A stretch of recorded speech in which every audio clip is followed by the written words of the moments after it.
Take a look.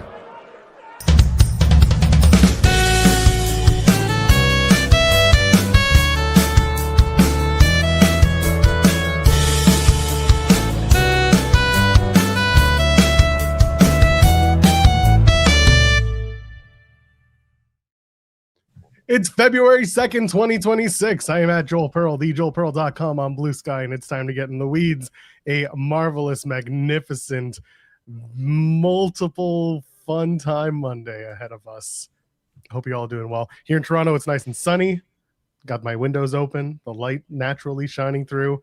The snow is on the ground, but I wish it would go away, but that's okay because apparently in the States, 6 more weeks of winter, who knows? But Jeremy Lambert is here. We got more than 6 months of conversation to have in 6 weeks of time to do it in. I don't know.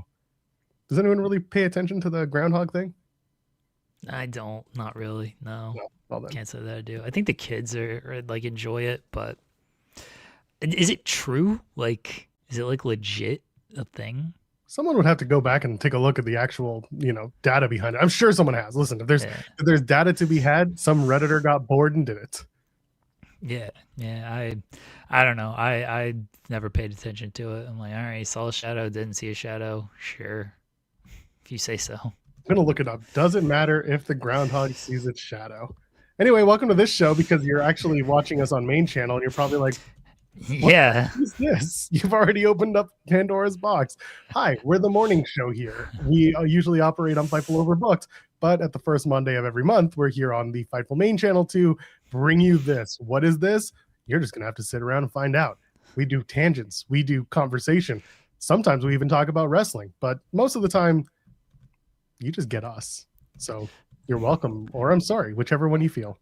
We got plenty of wrestling today, though, Joel. We got maybe the greatest Royal Rumble of all time. I'm going to go ahead and put that out there. Quite possibly the greatest Royal Rumble of all time. Better than the greatest Royal Rumble? Yeah, greater than the greatest Royal Rumble. Wow. I mean, that would make sense. The greater than greatest Royal Rumble. You do have to keep building. That is what I've been told. We got to acknowledge the tribal chief. Come on, Joel. Put the one in the air. Acknowledge the tribal chief. I will do that. I'm going to put it in the frame so that people don't think I'm faking it. It's like some people, you might be putting L's in the chat. No. I don't know. We acknowledge. I'm not going to hold it up for the entire 2 hours. I might have to do that on Thursday, so I don't want to burn myself out here. Did he eliminate Cody? I can't remember. No, I don't think he eliminated Cody. I don't remember who eliminated Cody. Chat, honestly. you guys pay more attention than we do. Did Cody get eliminated by Roman? I hope that'd be even funnier. Oh no, he got eliminated by Drew because Drew came out. Yeah, Drew technically eliminated Cody. Okay. All right, chat, don't say anything. You're dorks. I got you first. Who tossed Cody over before Drew hit the kick, though? So, because that would technically be who got credit. I think it was LA Knight because that's who he was like. No, Cody eliminated LA Knight, so that can't happen. Hold on.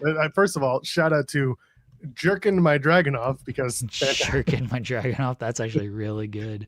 Great name. And also, they had to correct themselves, but I think the original, given their name, is perfect. Dream eliminated Cody. So there you go. Anything can happen in Saudi Arabia. Not that. Let's see who got credit for eliminating Cody. Drew gets credit. Well, that's not fair. People are saying Jacob Fatu, which would play perfectly into the whole story. Yeah, okay. That makes sense then. I'm still looking up this Groundhog Day conversation. Oh, okay. We got off on a sidetrack, and I was like, I got to keep going with you. So we do have the winners of the ITW Rumble. King Potate actually messaged me just after it and was very excited. So he won. He had number 26, which was Roman Reigns, and number 14 was our pal Auntie Collins, who had 14. That was Liv Morgan. So I know King Potate is listening or not listening, but I know he's already messaged me. And Collins, who has their new show with JPJ, Coast to Coast, on this channel every Sunday now. Everybody can go check that out from yesterday. So I will message them if they are not here in the chat. So for those who don't know, because if it is your Colin, why is she counter programming us right now? Is she on Twitch? What is this counter program nonsense? Oh my goodness! I should ask for a join link. I don't know if she streams on like StreamYard or what, but should do a co-stream. For those that don't know, if you are here on main channel and you don't understand what's going on, the ITW Rumble, like a lot of websites or outlets or shows do, we give everybody numbers. They enter. They pay a fee, 99 cents or more, to enter the ITW Rumble. We draw random numbers, and if their number wins, they get a prize. So we had our 2 winners. We had King Potato, we had Auntie Collins winning. Congratulations to them. Thank you, everybody who did enter. All 30 paid spots. Now, there were technically 3 free spots, but they were paid free spots. So we appreciate everybody who did enter the ITW Rumble last week and supporting the show by entering the ITW Rumble. And now all that money is going to go towards paying for these items we got to purchase. Yeah, looking forward to everyone's purchases. Congratulations to the winner. And every year it gets a little bigger, and every year we do it a little better. And I think this year was a different approach, and I'm really proud of it. And thanks to those who also donated to donate spots. That was a really kind thing to do, and of course that did help us move forward with being able to afford getting something for a prize, because we run on a shoestring budget on this show, if you didn't already know. So while you're here, because you feel bad for us and you want us to succeed, leave a thumbs up on the video. If you haven't yet, what's wrong with you? Go ahead. We even bring fireworks to the show, right? That's pretty cool. Fireworks, you love it. Not as many fireworks as the end of the Saudi show. We'll get to that in a minute. I should just like keep this up the entire time and see that just get all the fireworks out. See if any drone shots come up. Yeah, run all of the fireworks for 3 hours after the show at 2 a.m. When they said this show was at like 2 a.m., I was like, why are you doing 30 minutes of fireworks at 2 a.m. in the morning over there? They needed to wake everybody up in the vicinity so that they definitely did. They definitely did. While you're leaving that thumbs up and getting all that extra pyro, why don't you go ahead and leave a thumbs up on this video, and of course subscribe to this channel here on Fightful, and also our sister channel, Fightful Overbooked, which is where you'll find us 5 days a week, SP3 on Tuesdays and Thursdays, myself and Jeremy on Monday, Wednesdays, and Fridays. Jeremy's also like 5 days a week. Who am I kidding? Jeremy's also with Steven Jensen on Thursdays to host the Spotlight. We've got, we talked about earlier, Collins and JPJ doing Coast to Coast, and of course, Rob and Maggie on Fridays. So there is a plethora of live stuff and a ton of content in the video and shorts sections. So go ahead, join us there.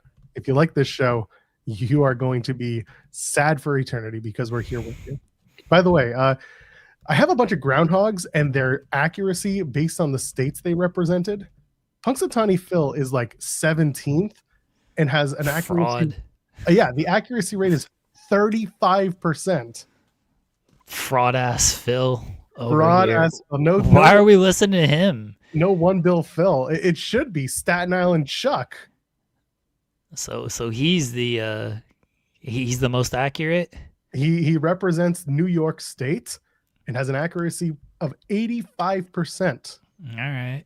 And you have to the grounds for this where you have to have been predicting every year in the past 20 years. But they're saying some of the groundhogs listed actually didn't. So maybe this is just a big old scam. This is from the National Oceanic and Atmospheric Administration from the U.S. Department of Commerce. So you know that everything's messed up in this data now. French Creek Freddy, 55%. Well, yeah, it's a big old scam. They're relying on a groundhog to see his shadow to determine if there's more winter.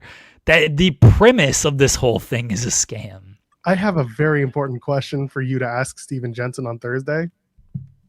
Will he acknowledge his tribal chief? No, beyond that, can you and did you bet on the groundhogs? Oh, he definitely bet on this. Some people bet on ponies. Some people bet on groundhogs. I'll ask him. Jensen will absolutely bet. Yeah, there we go. Paul of asking, did he bet on it? Yeah, he 100% bet on it. Yeah. Hey, if you haven't already, by the way, you can donate a super chat and get your question or statement read on the air. C. Delgado saying, felt okay with Becky, but I was drawing dead with Iguana. Sorry, pal. Yeah, Iguana wasn't. He wasn't gonna win that thing. I don't even know if the people there knew who he was, honestly. Him and La Parca, anyone who wasn't WWE specific, they were not having any of it. Man, if they weren't like a top tier star, even like the NXT people got like no real pop out there. Like they were only reacting to the real stars over there. I didn't have any legends in the Rumble either. Like Mode. oh, Brie ruled. I was all for Brie being there. But you know, there was no like fun like legend spots. You know, like there was no I don't even know if you need to use this person, but like there was no like Doink the Clown wasn't coming out. No Tuik Fod in the Rumble either. Yeah, they don't trust that dude clearly, which is fine. You know, but he signed, he did like an interview, but yeah, it was full, remember? Like it was full. That's why Finn Balor couldn't get there. Right, it was full, just like the stadium there. Full. Yes, Ray's a legend, the low key legend, but you know what I mean. Like Yeah, there was no who came back after a hiatus. yeah. He wrestles every week. I'm glad he was there because it looked like he was going to be hurt on Monday. So I'm glad he was fine. But yeah, there was no like nostalgia spots, which I know some people like don't like the nostalgia stuff, but you know it's that's part of the like the fun of the Rumble. Is you bring these people back for like the one-off and you get the pop and then that's that. They didn't do any of that, which we kind of suspected they weren't going to do a lot of that stuff because they couldn't keep a whole lot of that stuff like a surprise. And so they weren't going to have, they already had one masked man show up. They weren't going to have like a bunch of people running around in masks. God, I'm so excited to get there. My favorite, what they should have done is if this, they were probably gauging the crowd. Do they know AAA? No, probably not. Okay, so we can't do the Marvel integration. Remember when they used to do the Marvel matches in AAA? Yeah. They would have like the rip-off characters. They should have had Damian Priest go out there once, then get eliminated, and then come out again in his Spider-Man costume. And he should have been in the Rumble as Spider-Man. Yeah, they know who, I assume they know what Marvel is in Saudi. They do, but it's not Mexico where you can get away with literally anything, you know, copyrighted. And it felt like they tried to in the women's Rumble because that was all just tributes to Marvel characters. Although Rhea and Io were Tweety and Sylvester, that was cool. I enjoyed that. Yeah, there are only so many, you know, superhero bodysuits you can go on. Yeah. But anyway, Louis asking thoughts on that boxer losing his man unit. He still won that fight. Yeah, that's what people do not care at all that he like actually won the fight because they're like, dude, you lost your toupee. Like, who cares that you like allegedly won this fight? You lost the court of public opinion, and that counts way more than the actual fight result. Doesn't matter. You know what he won? Not only the fight, he also won so many endorsement opportunities coming his way, whether it's like the glue that holds it down or just someone with a better toupee. Like he got absolutely, he got set up for some financial gain here. You're going to be fine. It's okay. He threw it into like the crowd and everything. He like get a good sense of humor about it, which I mean, I feel like you have to, considering you just got your wig knocked off.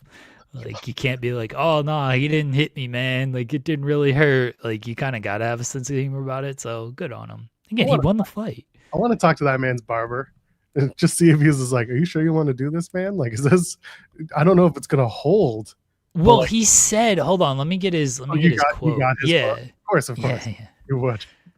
Yeah, because he mentioned it afterwards. Dude got Friar tucked is a great line. So he said, I get to my mama's house and she had some shampoo bottles under her table and I shampooed it. That shit was like ammonia and bleach. I nearly lost my hair like 2 days ago. So I called my manager, let me slap that shit on my head real quick. And Ibe slap that shit off. So. All right, there it is. This man's going to get so many endorsements. This dude's going to get sponsored. It's great. Good for him. Who needs a boxing career when you can just get to a fucking hair transplant career? Who knows? So he took it in. Stride. I do like that he blamed his mom. He's like, yeah, my mom's shampoo like ruined my toupee. Like, What come on, kind of, mama, get some better shampoo. what kind of shampoo is doing that? I don't know, man. You know them old ladies. They just put anything in their hair. They don't care at that point. I They're thought maybe they still care. Damn. like, nah, man. My grandma, I don't know what kind of shampoo she used, but I guarantee it wasn't like actually legal. You know, she probably got that shit smuggled from Mexico and put that in her hair and That's it. everything. Call your mom. We're gonna find out. We're gonna get some money for it. Mom, what are you using?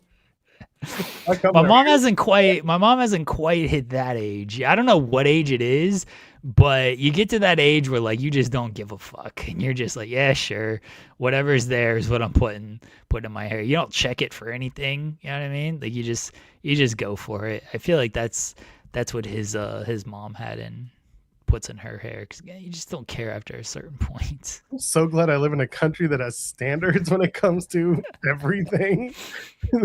There are certain things that, I don't know, can't make it past a check, and then that's one of those things. Food and drug, come on, you should probably have some sort of baseline. You know, like it might be mixed shampoos. Like technically, like they're legal because they got to pass I was gonna say FCC, but I don't think that's right. No, the FDA, the Food and Drug Administration. Oh, okay. I'm sure it's like legal, but you buy a couple bottles and like you start running out of one. You're like, I'm just gonna pour this bottle into this bottle. But the two bottles should not have had issues interacting chemically. You never know with these shampoos, man. And then you're like, let me put some just acid in it, because why the hell not? You know, like these old people. Yeah, it's also probably like 3 years past expiration. You know what I mean? Like old people just keep everything. Like my grandma, we'd go over to her house for Thanksgiving, and she had like these like mashed potatoes that were like 10 years old.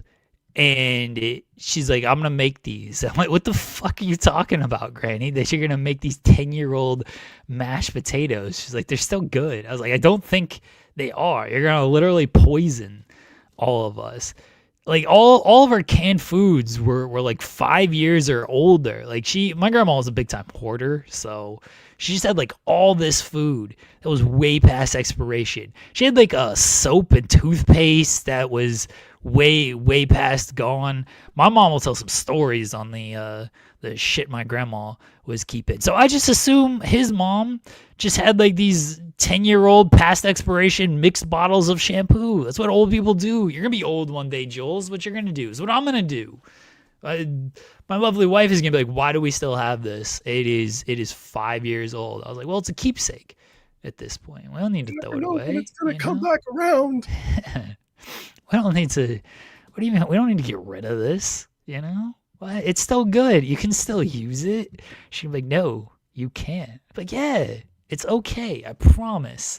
It'll be okay. And see, Scott George gets it, you know?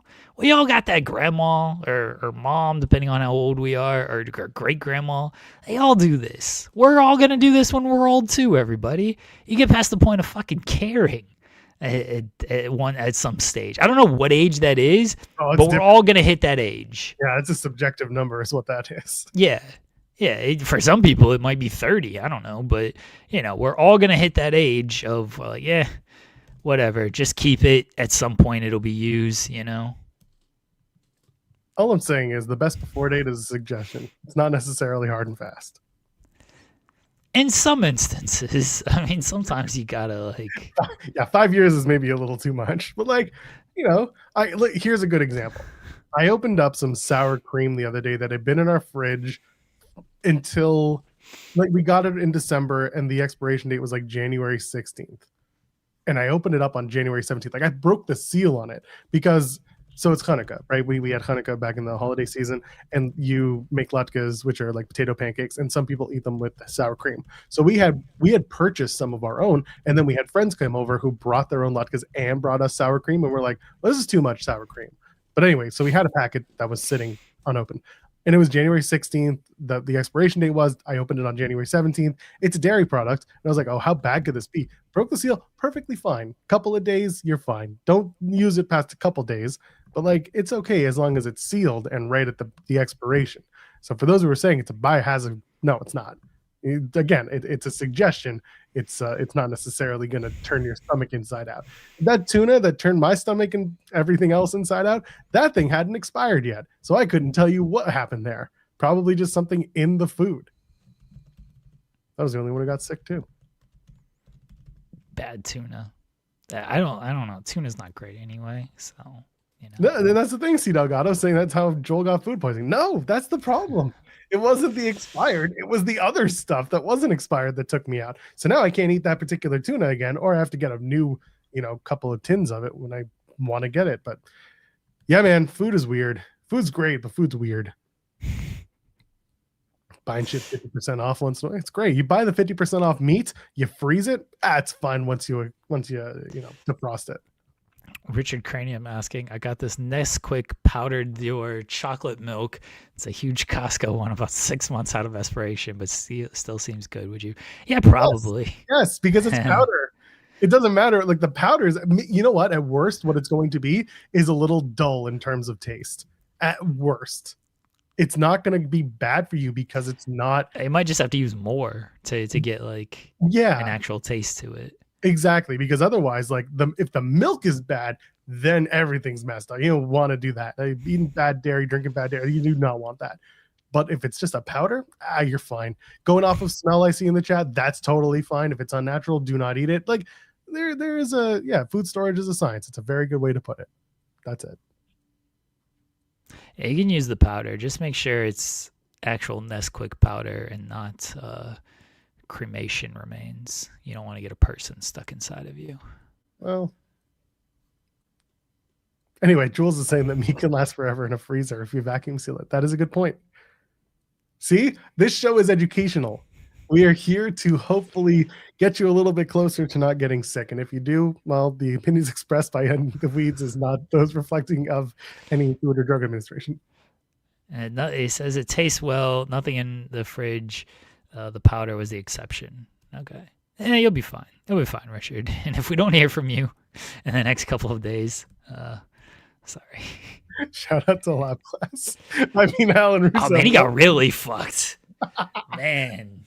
You got it, babe. It rules. Man, that's a rough one. That's a rough one, Lab Glass. Rusev and Ivy Nile. Yeah, you had no real chance there. But we appreciate you playing the game. Yeah. Lab Glass sent in the big chat to get somebody for a free one too. I don't remember who got the free spot, but yeah, you got really fucked, man. Shall we talk about the Royal Rumble?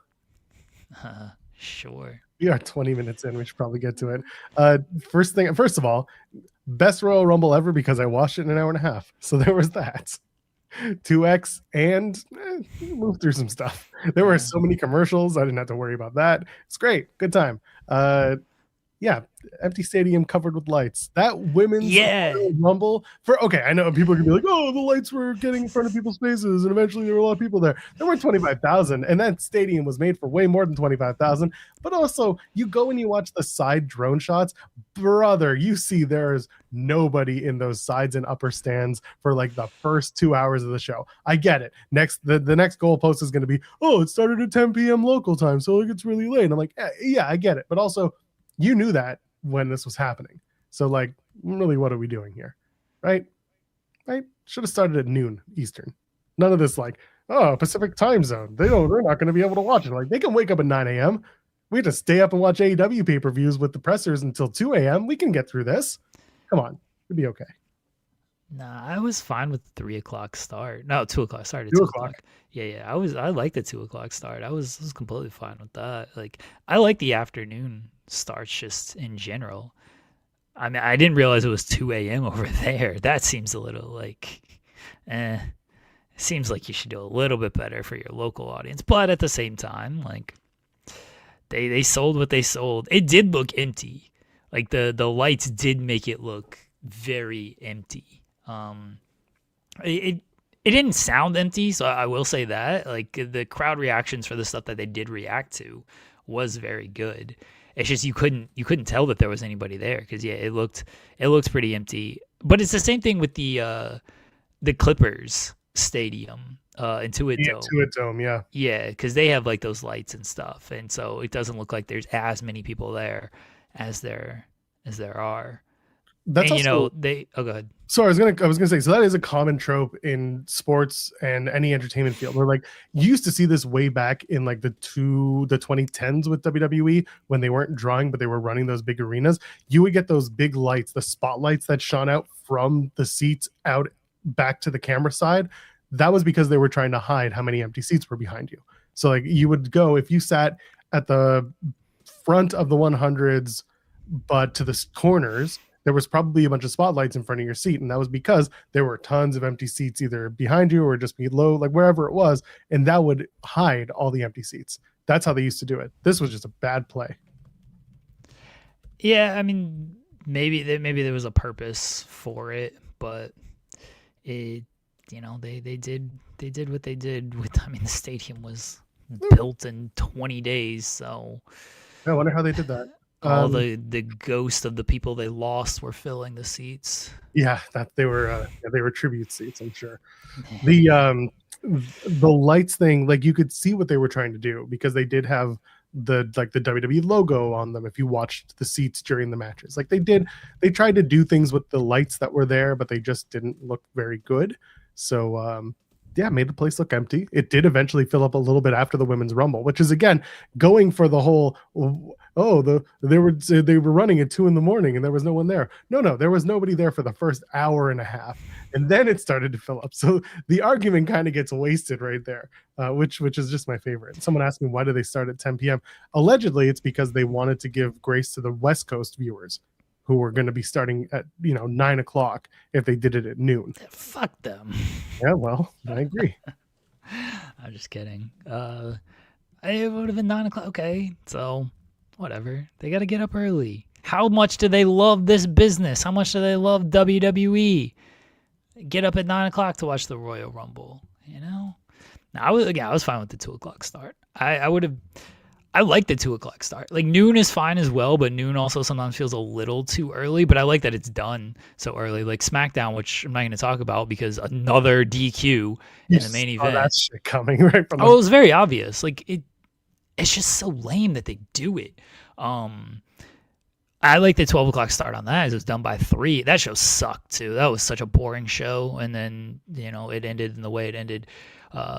But yeah, I was fine with that. But the 2 o'clock start ended by 6. I was like, all right, this isn't bad. And then had like an hour break before Collision once you factor in the post show that I had to watch and cover where they didn't say anything. But yeah, I didn't mind that start. As far as the stadium goes, like you probably would have been able to tell if there was more people there, but if you stood up and clapped and cheered too loud during the show, you might have gone to jail. So they couldn't quite do that.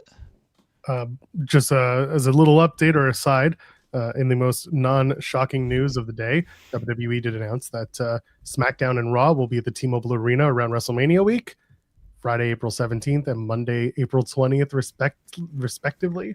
So if you're going to be at Raw on 420, good luck to you. Might be the right place, the right time if you go. Anyway, back to the Rumble. All right, so I have a banner. Yes. There we go. You either know it or you don't, and if you don't, you'll know it very soon. And I have a poll question. So for those that do not know, if this is your first time, we try to run like a legit morning show. Sometimes we fail, but we try to run like a legit morning show where we have poll questions and stuff for the audience. And so our poll question for today, Joel, is going to be who should be in charge of WWE? I have a suggestion. Okay, what's your suggestion? Ava. All right, we'll throw in Ava. I was gonna say The Rock. Rock should bring her back specifically. Be like, you assholes, you did this, and now she runs the show. All right, Ava, Roman Reigns. We will put Triple H in there because he's allegedly there, or Bully Ray. that we're not putting Bully Ray as this part of this. We're not putting any of the. You guys have terrible suggestions. Yeah, these are awful, but they're also right up our alley. Yeah, I know, but some of them, like, come on now. That's true. Now, Ava via The Rock. That way we get, The Rock is the anonymous general manager. Yeah. But it's actually just Ava picks up her phone and just shows the screen. It's like Brock Lesnar announcing for the Rumble, just shows the screen to the camera. Or I want to put the fans because that's such a stupid option that they always go, "Oh, the fans are in charge. We listen to the audience." So those are your poll question, everybody. Who should be in charge of WWE? Ava via The Rock, the Roman Reigns, Triple H, or the fans? None of these are great ideas, but I'm all about it. Let's see what y'all have to say. Sound off, friends. What's the word? Yeah, we only get 4 options. So, otherwise we'd have like a full list of people because it's more fun that way. But we only get 4 options. Sorry, everybody. So we go into the Women's Rumble match. The 11-second clock glitch. Did you see this? I don't know what the clock was because it was.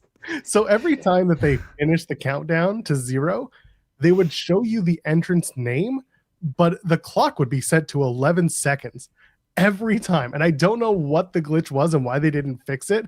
And so the person would come out and it would say like entrant number, whatever. And then it would say 11 seconds. It's because they would have to reset the countdown graphic. So something was getting messed up every time where it just kept doing the 11-second glitch and no one wanted to fix it because maybe they thought if we fix it, it's going to throw the whole thing out of whack. But either way, it was fun to watch some of these production errors because God bless, there were so many of them. The TNA camera crew was out in full force for this particular Royal Rumble. The clock was...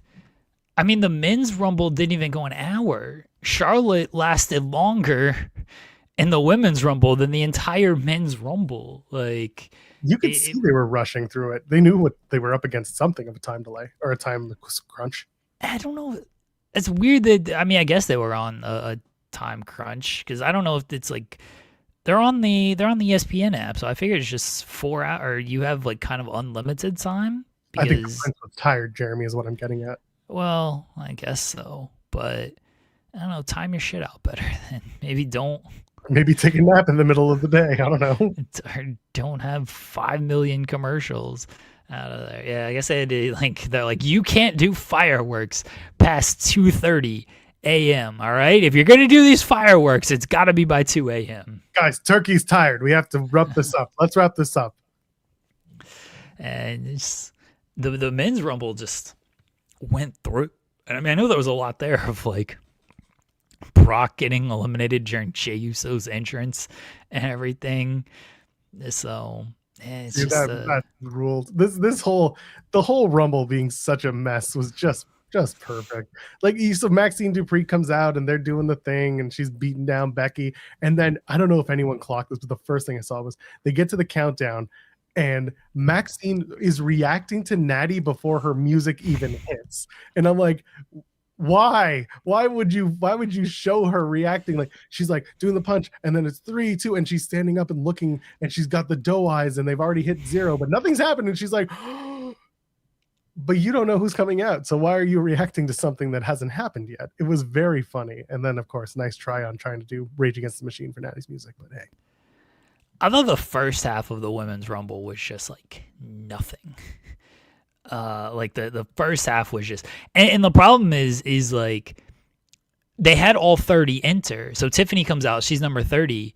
Half the field was still in the ring. Like there was 14 people still in the ring. I realize that's not quite half. It was the tag rumble. That's what it was. It was the women's tag rumble. And they'd only done 16 eliminations. So then you have 14 people still in the ring, and then like once everybody was out there, it started like the ending stuff was good. Basically from the Lash eliminations, like Lash eliminate EO, and then Rhea eliminating Lash, Raquel, and all that stuff like that. And then the closing stretch with the final three. All that stuff was really good. But the first half, like nothing happened at all. Like this is just boring as can be with that first, because there was no real eliminations in the first half of things, and you had 14 people in the ring by the time they're all in there, and it's like, okay, well now at least we're gonna get some eliminations. Remember when Nikki Bella was a heel? Yeah. Well, her sister's back, so I guess they're still, maybe they're both heels because I don't know what they're doing there. they squared off with Bailey and Lyra. Yeah, and they're baby faces, I think, although Bailey's a split personality, allegedly, so maybe she is a heel as well. They did Raquel was getting the yes kicks from Brie. And one of my favorite spots is she does the extra selling on it at one point. Yeah. The kick when it's not happening. I'm cackling at this point. Yeah, I caught that as well. Do you think, like, because the last time Brie came back, unfortunately she kicked Liv right in the face, and that wasn't good. But do you think is like, all right, Raquel's bigger, she can, there's a little bit more area to aim for there compared to Liv, who's a little bit tinier. So they're like, let's make sure we get someone who can take these kicks. Yeah. And this is not a knock on Brie. Look, she's been out of the ring for however many years. It's been the same as the first time. Like, it's difficult to come back and then do what you need to do in those spots, especially after having a kid and everything. So it's just like, let's be safe than sorry on this. We don't need her kicking someone who's a little bit smaller and having another unfortunate injury. Let's do these kicks on someone who's bigger, and we more area to hit there. Fair. And she has the big back, so the back also translates to the front as well. So they had to do it like that. Yeah, Tiffany Stratton comes in number 30, as you mentioned. They do the square down with Charlotte. And Tiffany says, "Hello, old friend," which I thought was very funny. Yeah. And I don't know what Charlotte said, because I kept going back trying to read the lips. But eventually they do the little whatever fight the moment, and it was what it was. But by then, like you mentioned, like there were a bunch of people in the ring, and it was all the tag teams, the Bellas, Rio, Bay Lyra, the Judgment Day, all three of them, and then like the NXT women. And the NXT women, by the way, can only eliminate each other except for Sol Ruca. So that was my favorite part, because they're trying to play off like, you were in the Rumble, but you also got tossed out by me. Therefore, I'm going to get a title shot. And that's probably how they're going to play it out. And now that there's no authority on NXT, they can make it happen, because that's just how it works. And then the EO elimination by Lash was ridiculous, just hossing her out of the ring. Lash kicked her in the face. That's what it was. Yeah. I was thinking it's a Hana bomb, but no, it was Lash just lays her foot right into Io's face, and she goes crashing down to the floor. That shit ruled. I love just a good, like, straight kick to the face, and Lash does it so well. Her kicks and forearms, it just looks like she's blasting these poor girls, and it rules. I need Lash and Rhea at WrestleMania. That should headline night 2. I don't care what your actual plans are. That's the night 2 headliner right there. I really hope they capitalize on this Lash stuff, because I'm always concerned with this company and like capitalizing on momentum, as we'll talk about in the men's Rumble. But they got something there with Lash once people recognize her theme and actually start reacting to her. Lash legend. Now they'll know. That's what it says already, isn't it? Doesn't it already do the Lash legend thing? It used to be the "Go get it, girl, go get it." Girl. Now she's got another theme, so now they got to reacclimate everyone to the theme. So they're just like, let's just give her stock music and go Lash legend, and that's what they do now. I mean, they probably will at some point. Fair. You didn't miss the poll. Poll's ongoing. Should still be going. Nobody should have missed the poll. Yeah, you can. Yeah, it's still there. It's not like we stopped doing it. Go vote in the poll, unless you're watching this in a clip, at which point, too bad, you missed the poll. Go watch it another time. Yeah, I was thinking of the Tejana bomb to Rhea Ripley. That was also a great elimination from Raquel to Rhea Ripley. That's something. Yeah. And of course, the blonde final 3 after Raquel gets thrown out by Liv, and they stare down at each other like, "What did you do? What did you do? What did you do?" And then they don't pay it off, because of course you got to build that. You got to build that up. They'll be on Raw tonight. I mean, Raquel's got a title shot, so she'll be on Raw tonight. Right. Raquel and Stephanie have a title shot, and it's going to be a street fight. Where is the street fight tonight, Jeremy? on Raw. I just said that. Nice try. They do the triple skin the cat moment, which is like a trademark now for WWE. Gotta skin Yeah, the this is the first time it's been with 3. Usually it's with 2, right? new moments, baby, new moments. Yeah. And they love the apron finishes. They do. Rumbles, Jesus Christ, especially the women's rumbles. Yeah. Like last year, it was John Cena with Jey Uso. They did the apron finish towards the end with Cena was on the apron and Jey, pushed him off. And the first women's rumble, they ended it with Asuka, low kicking one of the Bellas off the ring apron, and that was it. They love doing these apron finishes, but Sol Ruca kind of got bitched out with that finish and was not a very good option. Whatever. Yeah, that was like I like so when it came down to Tiffany, Liv, and Soul, it was messy in the right parts. And I always say this, like I like a little bit of messiness in my matches because then it doesn't look like super choreographed and like you spent 20 minutes more than that, like you spent 20 hours rehearsing all these spots and everything. Like this had the right amount of messiness in what they were trying. Like when Tiffany like launched off of Soul's back and everything, like it didn't look like Soul was in the greatest position for that, but it made it look just better. Like it was more organic than, hey, we rehearsed this for 5 hours last night. So I like the closing with the final 3 because it was good. Like the spots were good, but also it had a nice messiness to it.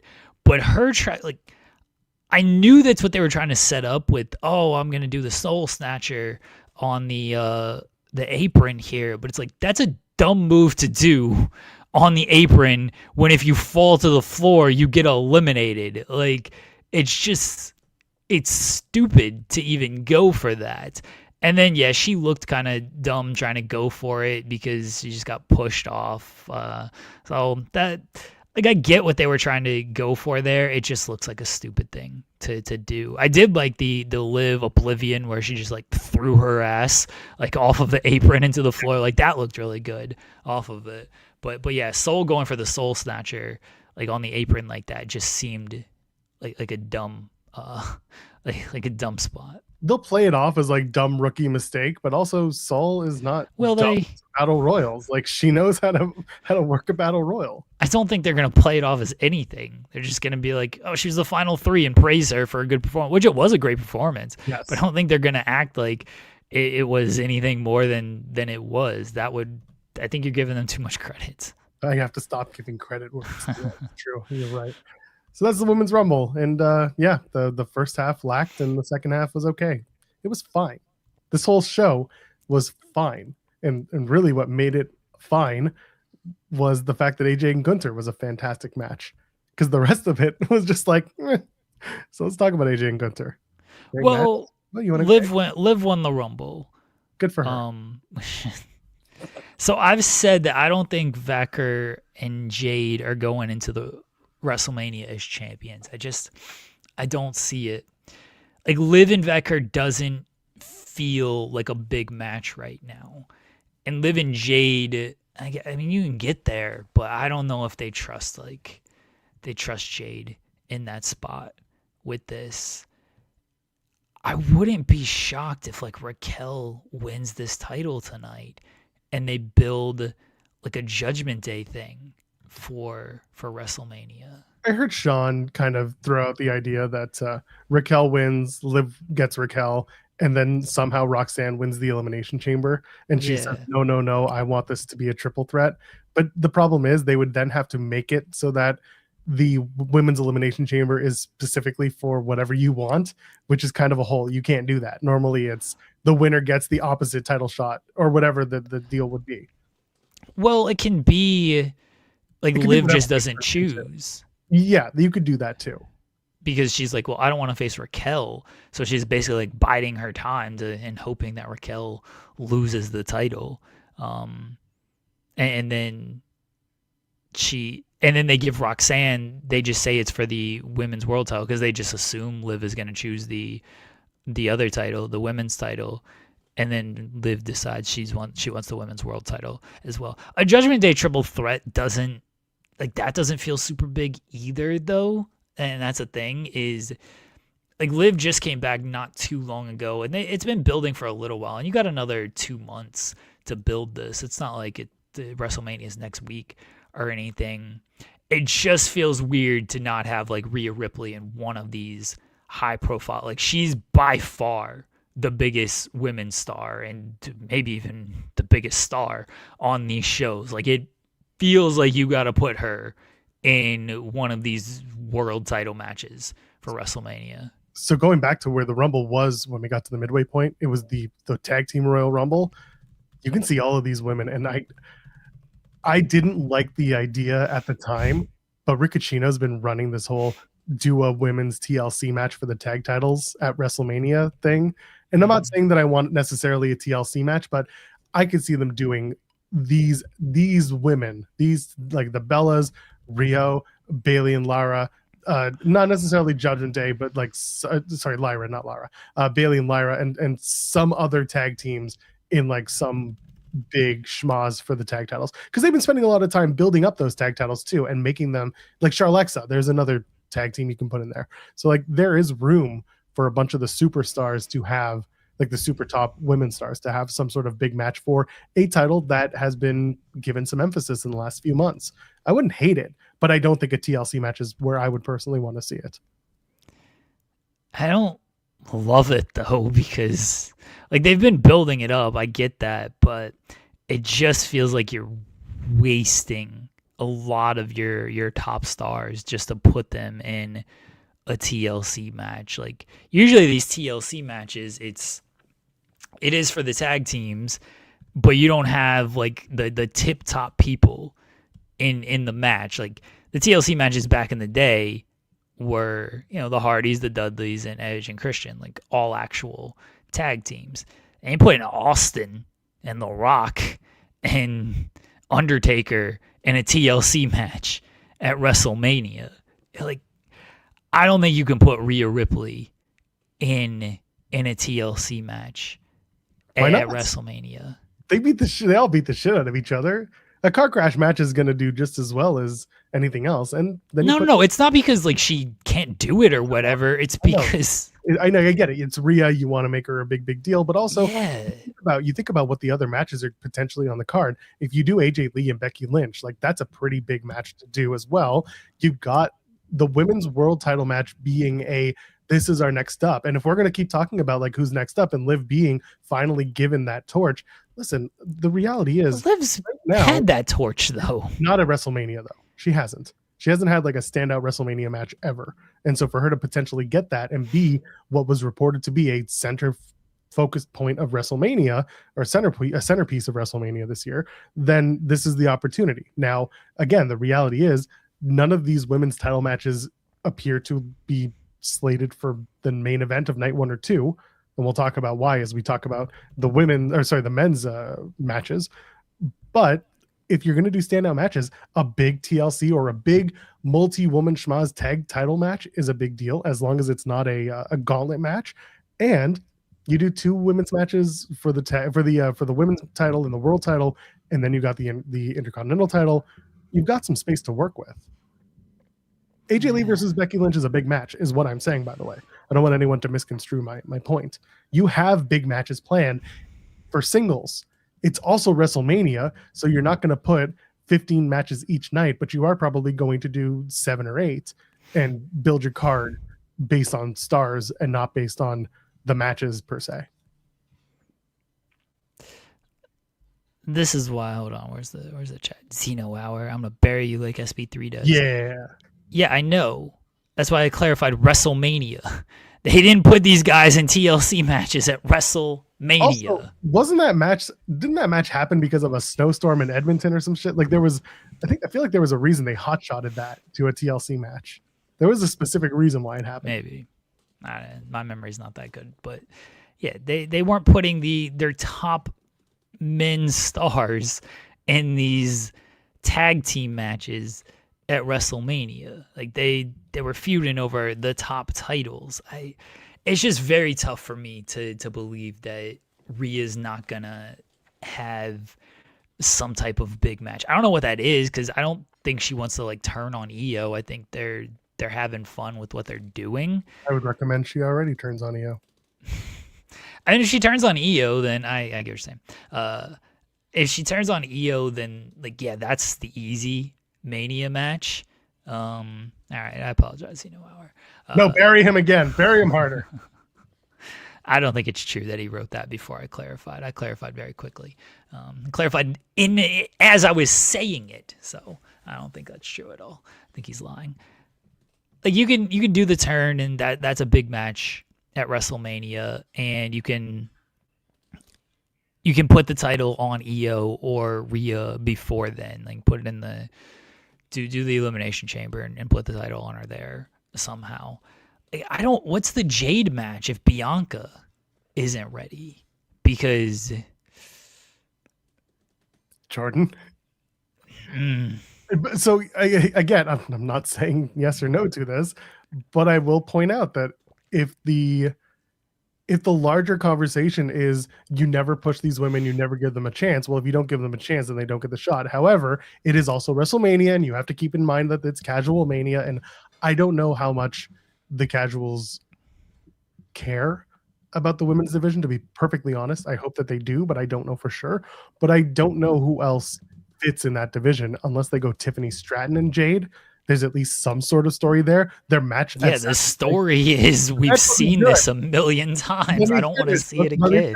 Let me finish. It wasn't a good match. Do not get me wrong. It was not a good match at Saturday night's main event when Jade won the title. But like something, I don't know what it is. But to your point, you mentioned, maybe Jade doesn't have the women's title going into Mania. At which point, what do you do with Jade? And I don't have an answer for that. Like, I hope that Bianca is back and like Bianca's the match. But I don't know if that's gonna happen. I mean, she's been gone since Mania last year, and there's been no real update. And we were all hoping that she'd be in the Rumble, and she wasn't, which doesn't seem like a great sign that her return is anywhere close, because why wouldn't you have her in the Rumble? But maybe she is coming back soon, and they just didn't have her in the Rumble because Liv was always going to win, and so they didn't want to have Bianca there to take away. It's like, oh, why are we going to bring her back if she's just going to lose? We could just bring her back before Elimination Chamber, and she can win the Elimination Chamber, and that's it. So if it's Bianca, okay, then you're fine with Jade. If it's not Bianca, I don't know what you're doing with Jade. Like, do you turn somebody and do like a Jade Lash Legend and somebody else, and inevitably Jade wins and we keep going? Or like what fits? Like Jade and Charlotte makes sense because obviously they see Charlotte as a big star. But if you're putting in Charlexa for the TLC match, then this is the problem when all of your top stars are kind of doing this tag team thing and you want to put them all in a TLC match. Then you just don't have a whole lot on. Like, is there even going to be a women's U.S. title match on this show? Yes, there wasn't last year. There will be. It'll be on SmackDown on April 17th at the T-Mobile Arena. I'm dead serious too. Like, I'm not kidding you. No, I believe you. I know you do. The idea is that they've been trying to rebuild the tag division, and they've been doing that since before Survivor Series. Like, it's been pretty clear. Bianca Belair potentially not being a part of WrestleMania is such a shitty and strange situation to have an injury that bad. It sucks. But of course you can't rush it. And I don't know if they expected Bianca to be back by now, but I think the hope was we're doing the Jade run so that inevitably we get back to Bianca. However, if she's not going to be available by Mania, you do have to figure out what the pivot's going to look like and who fits it. Now, this was kind of funny.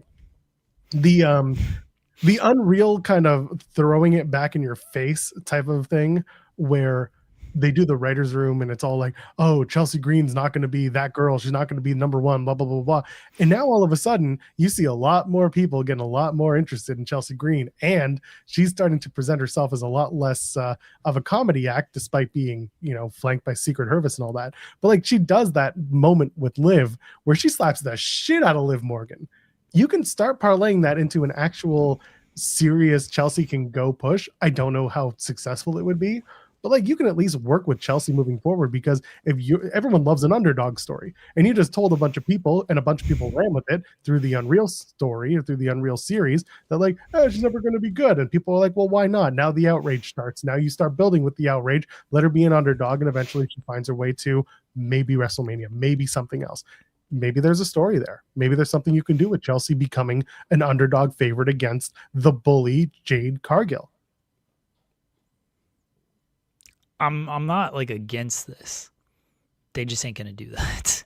That's fair. Again, this is why I sit here. Again, this is why I sit here and I'm just like, we're spitballing and we're just thinking of what works and what could work. Yeah, they just ain't gonna do that. So like I'm not against like shit as she ran away like a chicken shit heel. They control the show. You don't have to show me the other part. She slapped her like a bitch, and just after that you can tell her she powerhouse her. I don't give a damn.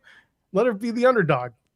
Like, I'm not against like Chelsea kind of changing up her character and becoming more of the underdog babyface. They're not going to do that. I think they like Chelsea where she's at, and I don't think she hates where she's at, and so they're just going to continue to go with that. So, yeah, I don't know. Like Kiana James had a good showing. Julia's still there. Kalani had a good showing in the Rumble. Like, I don't know. I'd bring up Soul after all of this and put her in a high profile spot, honestly. But Soul versus Jade Cargill for the Women's World Championship. I'm not like mad at that match.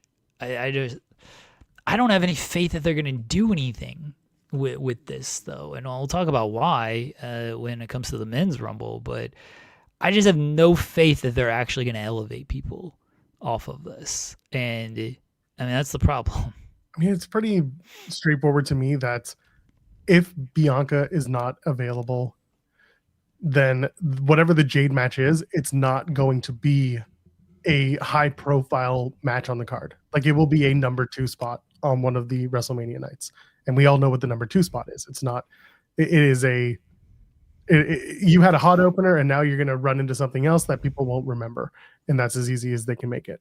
If Bianca's not factored into the plans. Yeah. Unfortunately, I just don't see the women headlining one of these nights, especially if like Rhea is not involved in any way, because she feels like the main headliner here. And if she's not there, like if it's a Judgment Day triple threat, it's a good match. You can get there. Doesn't feel like a WrestleMania headliner, at least like not right now. And if it's Jade and even if it's Jade and Bianca, like that doesn't feel like it's a headlining. That doesn't feel like a headliner because I just don't think the match is going to be headline quality. Like you ain't doing 20 plus minutes with them. You're just not. And most of the WrestleMania headlining matches are, like 20 plus minutes. They just haven't had that undeniable women's talent show up in this like newer crop of people. You can get there with someone like Stephanie Vaquer. You can. Whatever. Yeah, she should be there. They just don't know how to book her. Yeah, that's another part of the conversation. C. Delgado asking, could they move Rhea to SmackDown to beat Jade? Like, they could, but there would be no real reason to, unless if they do that, then to me that screams we're flailing and we haven't, our plans fell through. Because just to do that was a little awkward. I mean, Rhea wins the Chamber, and then Liv's already called her shot, and so you can do that for that. I mean, that might be the best move. That still doesn't feel like a headlining match because I don't think Jade is headlining simply because you got to do 20 plus minutes and Jade can't do 20 plus minutes. And that's why I don't think they can put her in a headlining spot. I agree. And Cyclops saying crowd chanting overrated at Lash was hella weird. Yes, it was, but just don't listen to that crowd. That crowd the crowd's not real. It's mostly AI, just like the drones. Yeah, it's not weird when you consider where they're at. Yep. Don't worry. WrestleMania next year is going to be great. Green Shirt Guy will be there telling you should come and visit. Everyone's going to be really excited.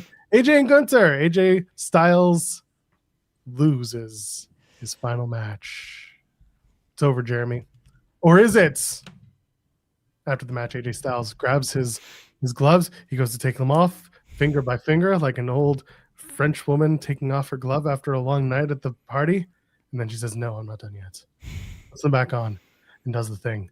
And everyone's cheering and everyone's excited. And by the way, great match between these two. Great heat. Yeah. The low blow should have won the match. Bunch of cowards not finishing it there. AJ passes out, and I'm sure tonight Gunther's going to tell you, "Like a little bitch." And we're all he said that at the post show. Well, nobody watches the post show, so they'll run it back. Wow. Career killer Gunther.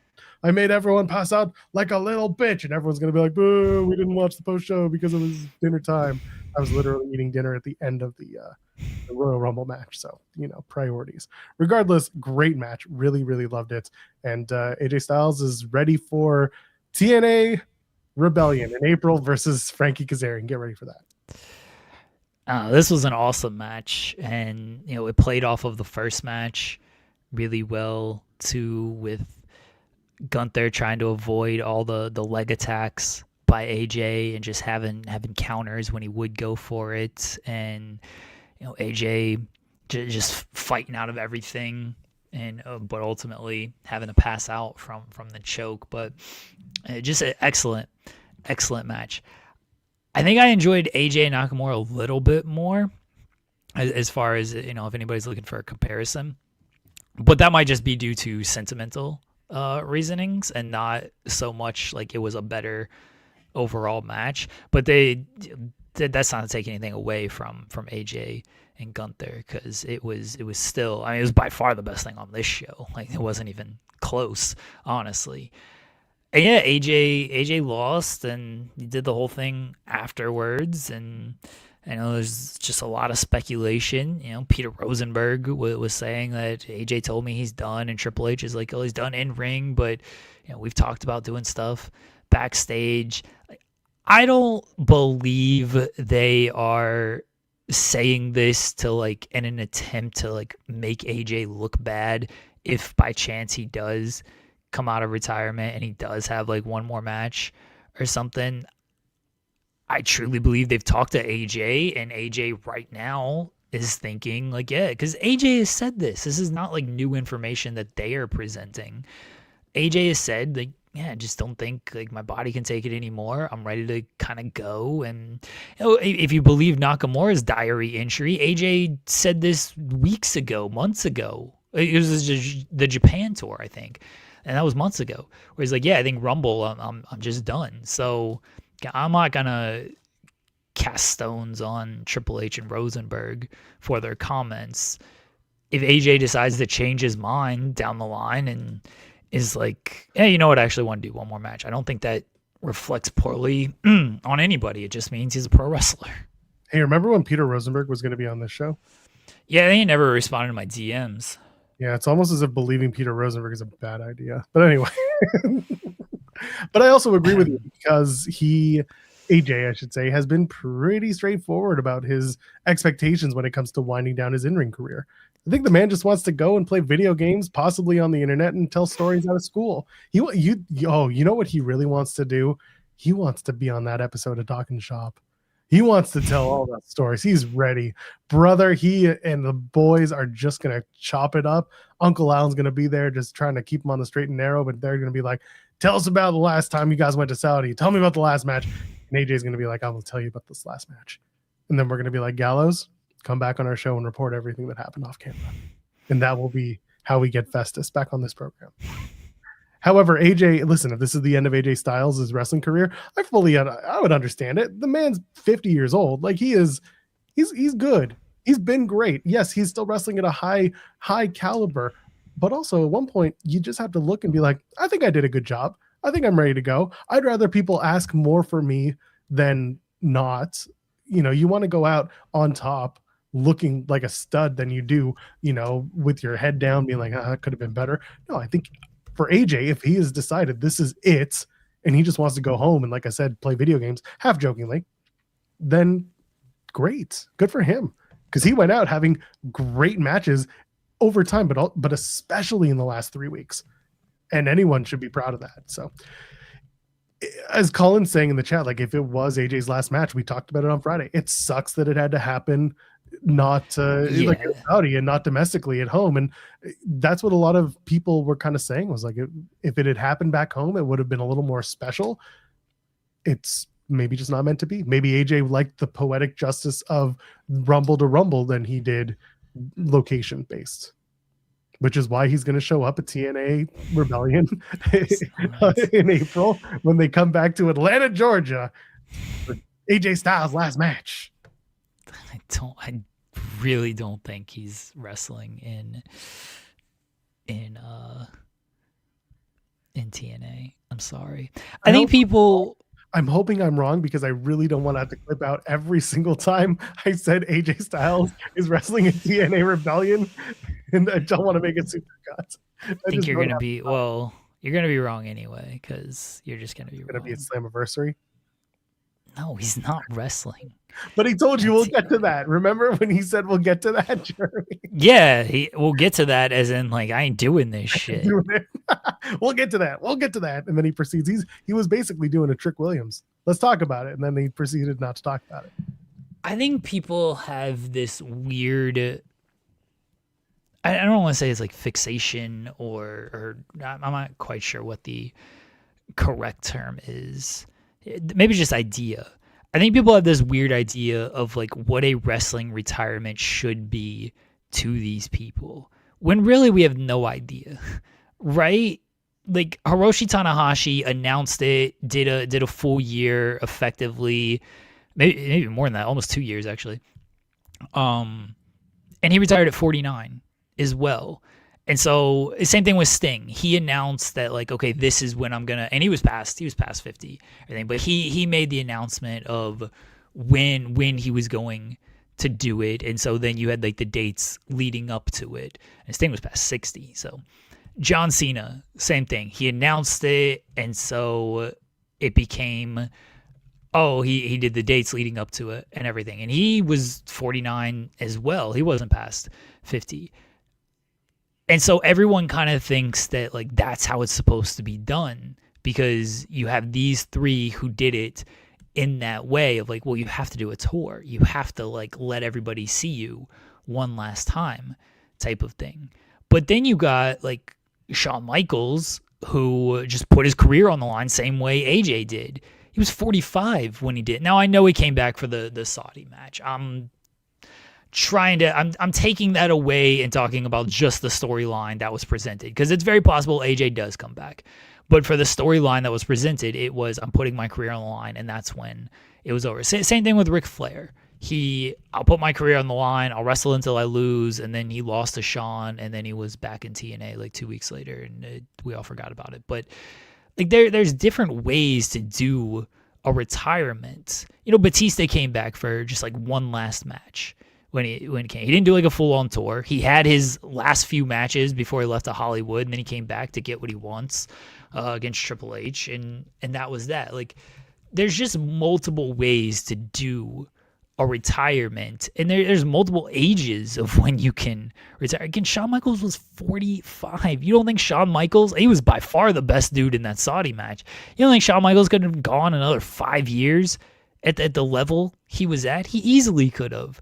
AJ's 49. Yeah, he could probably go another couple years at the level that he's at, but man just doesn't want to at this point. Like, not every retirement has to be some type of like tour and let's say goodbye type of thing. I know that's what people just think it is now because we have Sting, Cena, and Hiroshi Tanahashi like putting that out there and making it a thing. But that wasn't like fully a thing before more recently. Like it used to be like more of a storyline deal of like, hey, this is going to be my last match. And you didn't have this big like tour type of thing. It was like, hey, I might retire on this date in like 3 weeks, or you just retire and nobody knows, or you put your career on the line with things. Like there's just different ways to do this. One, make that rant a short. Seriously. How about a short? You can clip it. No, your specific, what you just said, oh, that whole thing, make that a short. Like, if you get that down to a minute, I think it's a perfect short. All right. I think I can clip that into a minute. It should still be a clip. Yeah. No, the whole conversation will be a clip. Okay. This particular thing, because we do work on the air, people. It's fine. Yeah. The idea of the retirement being different for everyone is exactly it. And because we've been so accustomed to the last 3 big ones, and also no, this is no offense to AJ Styles, he is not the same drawing level as the 3 we just mentioned: Sting, John Cena, Hiroshi Tanahashi. It's no disrespect to AJ. And for that, like for him to expect that huge, grandiose goodbye, maybe not something he wanted to do or thought he could get. There are a lot of people who are really excited to see him wrestle and watch him do what he did because it was fantastic. Again, phenomenal is the word because it's him.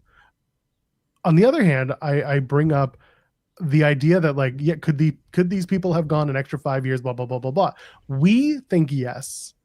They are much harsher critics than we are because most athletes, they see themselves so differently and work themselves so much harder than we'll ever know. They're much harder on themselves. And it could have been to the point where AJ thought, I'm not competing to the best of my ability. His ability is completely different than what we think his abilities can be. For that, he could very much have just been, I can finish up. I'm happy. This is as good as it's going to get for me. I trust my body to this point, and now I'm done. And if that's it, I can't say no to that. I would be perfectly understanding of that. And I would say, you did the right thing. You made the right choice. People want to see more, but you've decided, I'm good. You open the door up to maybe doing something else in the future. Sure, that's up to you. But if you made the call and it's your time and you're not injured and you're getting out of this feeling better than you thought you would at your age, go for it, please. So again, I make the joke, AJ working at TNA, but also, would I love to see him work AEW? Of course I would. Would I love to go watch him live a few more times? Sure, of course I would. But I'm not going to sit here and be like, he has to do it. He's got to do it. He's still in his prime. It's like he's only as good as his body feels. And we don't know how his body feels. He does. I do think the gloves thing maybe left it a little open-ended, not necessarily to like go work TNA. I still don't think he's ever working TNA or AEW or anything. I think he might have left it open-ended because of the Shawn Michaels stuff, in that, not like to go back and like do another Saudi match, although maybe that's where the match will take place, but he left it open-ended because he's talked about like he wanted to work with Shawn Michaels, and Shawn kept saying he wasn't going to do it, and ultimately like he obviously didn't do it. I think there might be part of AJ. I could be completely off base here. Yeah, I don't know these people. I don't know what they're going through. I'm just using my interpretation of things. There might be part of AJ who's like, I'll leave it a little open in case in like 2 years somebody that he sees something. Maybe it's Javon Evans. Maybe he sees something and in 2 years Javon continues to rise and everything. And he's like, you know what? Javon is probably, someone who looked up to AJ and everything. It could be Leon Slater. He could be on the main roster in 2 years. Oh, it could be that of like, you know what, in like 2 years or so, if these kids are like, man, I really wish I had that dream match against AJ Styles, AJ will look at that and be like, I'm going to give them that dream match that like I never got against Shawn Michaels, because that's what, he wanted that match against Shawn and he never got it. And maybe he's leaving it a little open-ended to be like, maybe in a couple years, if I'm feeling good enough, I can do that for them. Could be completely wrong off of that. Selfishly, I just want him to go back, play video games on Twitch, and tell stories out of school. That's all I want. Well, I'm out of school now. If he's not like now, school's out. Yeah, he's good. That's all I want. I love it when our chat very clearly is watching on delay, as someone just messaged saying latkes are good. I eat mine with applesauce. Yes, applesauce is great with latkes. There's someone else earlier that was like, never trust a rodent to give you the weather report, and that was like 30 minutes after we talked about the groundhog stuff. Either your internet is bad or you're tuning in late. God bless you for being a part of the show.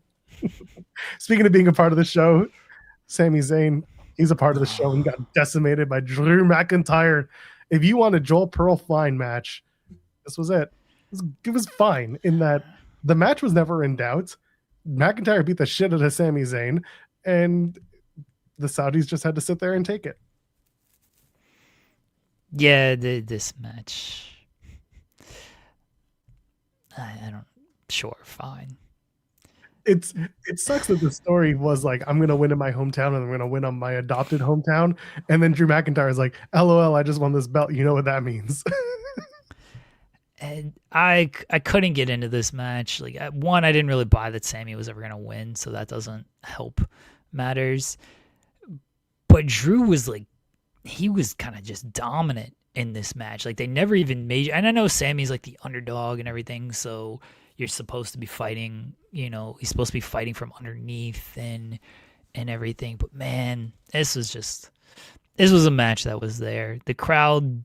I didn't even feel like the crowd was into it all that much, but I don't blame them because I don't think they thought Sami was gonna win either. Felt a little bad for Sami, but this maybe he'll turn it into a thing. I doubt it, but who knows what'll happen. It was there's not much I can say about the match because the outcome was never in doubt. They didn't even make you feel that way at any point. I mean, very, very slowly when the hope spot at the end. He hit the exploder suplex in the corner. He went to do the hula kick, and he got Claymored in the face. And then they did it a second time, and that's it. And that was the match. That was really the end of the match in a nutshell. Like, it was just Drew had an answer for everything, and Sami got beat. That's it. Yeah. Live Glass saying Macklin and Styles doing weekend ITW. I would love that. Oh boy.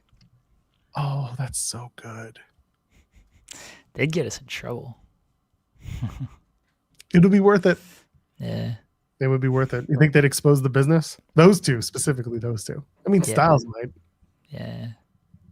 I'm all about it. Let's do it. Macklin doesn't have a job right now. What else is he doing? That's true. What else can Macklin do? This is his opportunity. He can build himself up as a podcaster. It's not like he has another podcast that he does every week called Boots to Boots. Drops on Mondays. Free publicity for them. We love us some Macklin and Dion in the chat, okay? We do. We like Deanna. She's wonderful. Yeah. She did the crossover match, the 6-woman tag for the Global Wars show, which wasn't really global as much as it was like all women's ROH talent versus the MPX group, which is not really Global Wars. It's just like, I don't know, War of the Women type of thing. I don't know how would you characterize it? Oh, that's true. Xenoar says they'll talk about football. That's fine. That's fine. This show is not. Yeah. That's fine. Men's Royal Rumble. Oh, the greatest Royal Rumble of all time. If you saw it, you had a great time with it.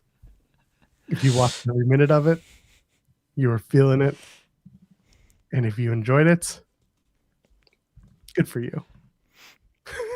This Rumble actually sucked, but the finish was just so amazing following Roman's comments on Friday that I have no choice but to say this is the greatest Rumble ever. It sucked because go ahead. Big Dick Rider. That Jeremy Lambert. Yeah, that's fine. I acknowledge the tribal chief, baby. So let's get the parts that sucked out of the way, which again was most of it. They do this dumbass another hood, baby. Oh my god. The hood is just the way, man. Not just the group. Ruled. So stupid. Remember when people were like, SP3's in the chat, so we might have a grand old time with this tomorrow. But remember when Braun speared Seth Rollins and we were like, you got to just make Braun, just put the title on him. And everybody's like, well, no, it's fine. He's going to headline WrestleMania. He's going to win the Rumble. Like, it's okay. Long term, it's fine. Gotta wait for the moment. Yeah, it's fine. How'd that work? Huh? What happened? This man got eliminated in 30 seconds because they're running another dumbass masked angle that I assume, I don't think it was Seth.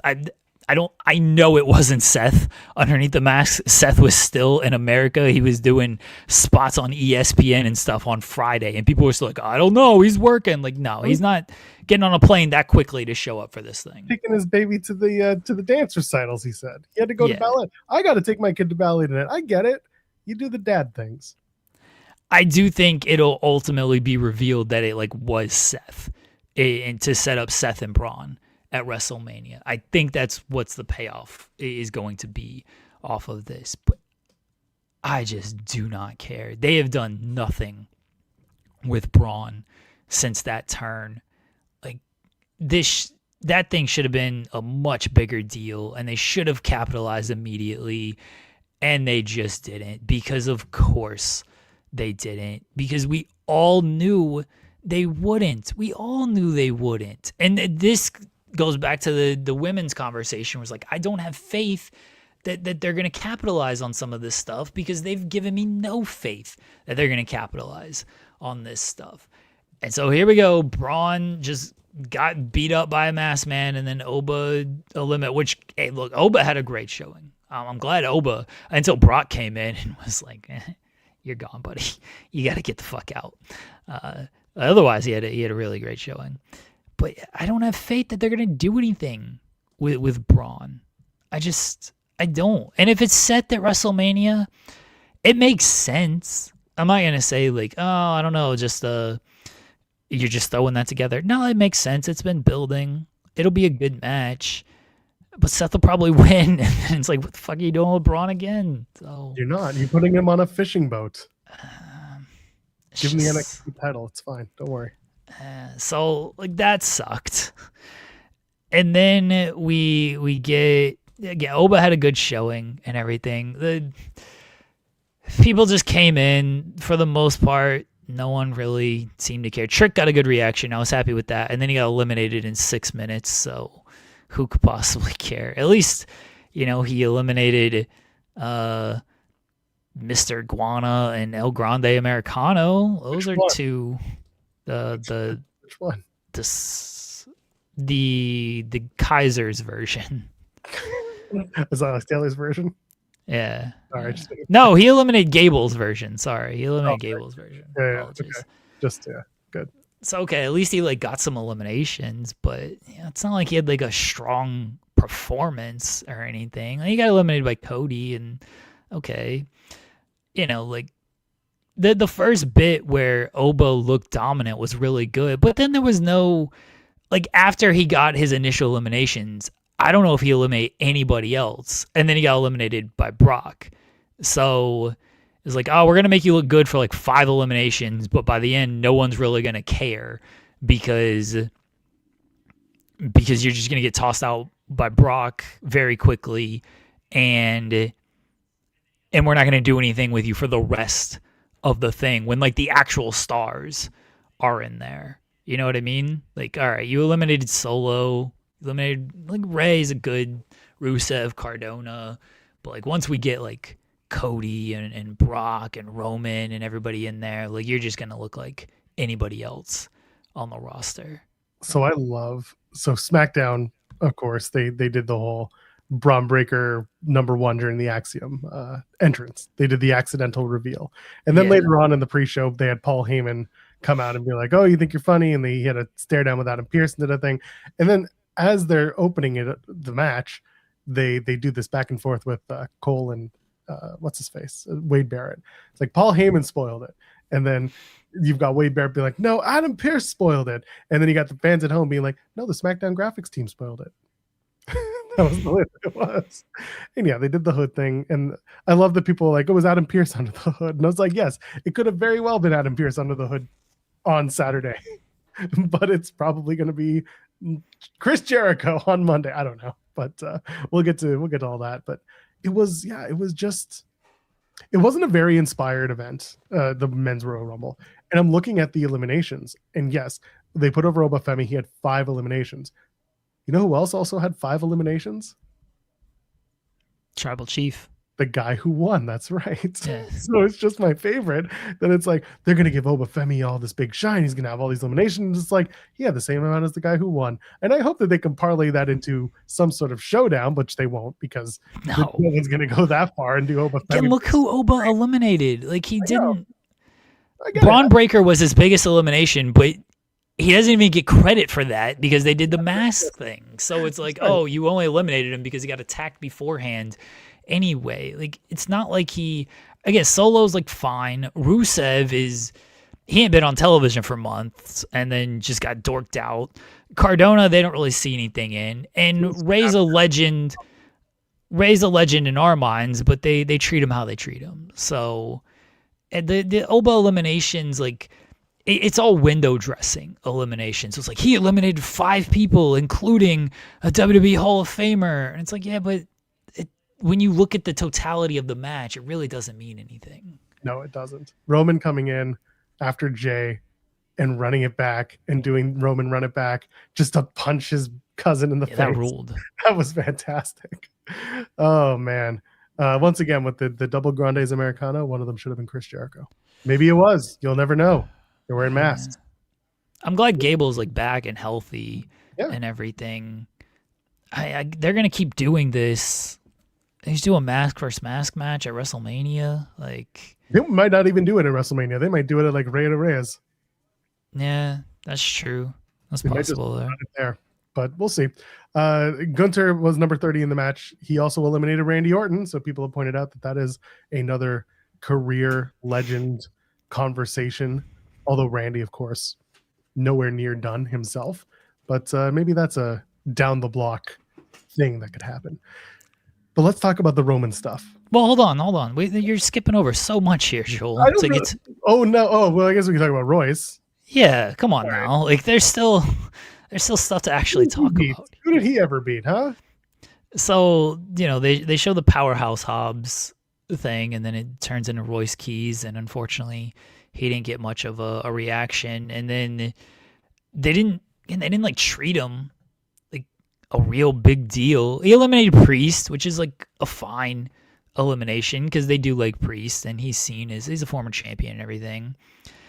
But he lasted less than 10 minutes. That was the only elimination he got. He had the stare down with Cody and the crowd like kind of reacted. And then he just got tossed over by Bronson Reed like it was nothing. Like, all right. I hope they recognize what they have with him. I got no faith with this stuff. Absolutely no faith. But I'm glad he's there. I'm glad I think his debut would have played better if it wasn't in Saudi. I think it would have played better literally anywhere else in the world. But that crowd just... I don't know how much AEW like they have, Like, I was looking up if they have MENA rights, and I can't find anything that says they do or don't. There was someone doing replays late at night. This was announced in 2022, so I don't know if that deal is still in play. I don't know what the MENA rights there are like for AEW. Yeah, I just don't know if they like what they have. Sorry, MENA is Middle East North Africa. I just wanted to clarify my mistake. Okay. Yeah, I just don't know if they have like that many AEW rights to where anybody was gonna know who he was. I wish that the debut would have been done elsewhere because he probably would have got a bigger pop off of that. I hope they do something with him. I just don't have a ton of faith. I know like that they put out like the top 25 Rumble list moments from the Rumble. And like I know it's just like kayfabe or whatever, but it doesn't feel like a great sign when like they put his debut under shit like Drew McIntyre put Sami Zayn through a table and AJ Styles kicked out of a powerbomb. Like, all right. So his debut was less important than a table spot we see in every main event match and a finisher kick out that we see in every match. That doesn't feel like a great sign there. No, it doesn't. I'm going to reserve judgment until they get backstage side and they do whatever they do with Royce Keys. I think that is a better barometer. I don't know creatively what they have planned or if anything. They don't know what they have planned creatively. That is also a very good point. It's very possible that he comes in and wins the Andre Battle Royal, and that's that's what they're going to do with him and make it a nothing. But good to see him in WWE. It's what he wanted to do. Hopefully it is an effective and useful transition for him, and we're going to see. But yeah, listen, first night he looked good. That's like he looked good. Now how he's booked is going to be the larger point of conversation. You're right that, you know, the Saudi fans didn't seem to have a reaction for him. Michael Cole really tried to make it sound like he knew he made it sound like he was best pals with Willie Hobbs. That was my favorite part of this whole thing. He's like, I've been following this man's career forever, ever since he was Powerhouse Hobbs. And I'm like, you probably just learned about him last month. That's good for you, Michael Cole. But he kept up on it, and I do like that Cole also gave his stats guy a shout out, whoever Tom was, or whatever the guy's name was. So good for him. But yeah, Hobbs looked physically good. I hope, like I said, they give him a good presentation now that they're back. I'm hoping that both general managers try to make a play for him, because he isn't officially on any brand. They should make him a big deal. They should make wherever he lands, quote unquote, a big deal, and they should move with him from there. But I'll see it when I believe it. That's about as far as I can get. LA Knight returned because they got to do more Vision stuff with him. I mean, that was expected. That was, yeah.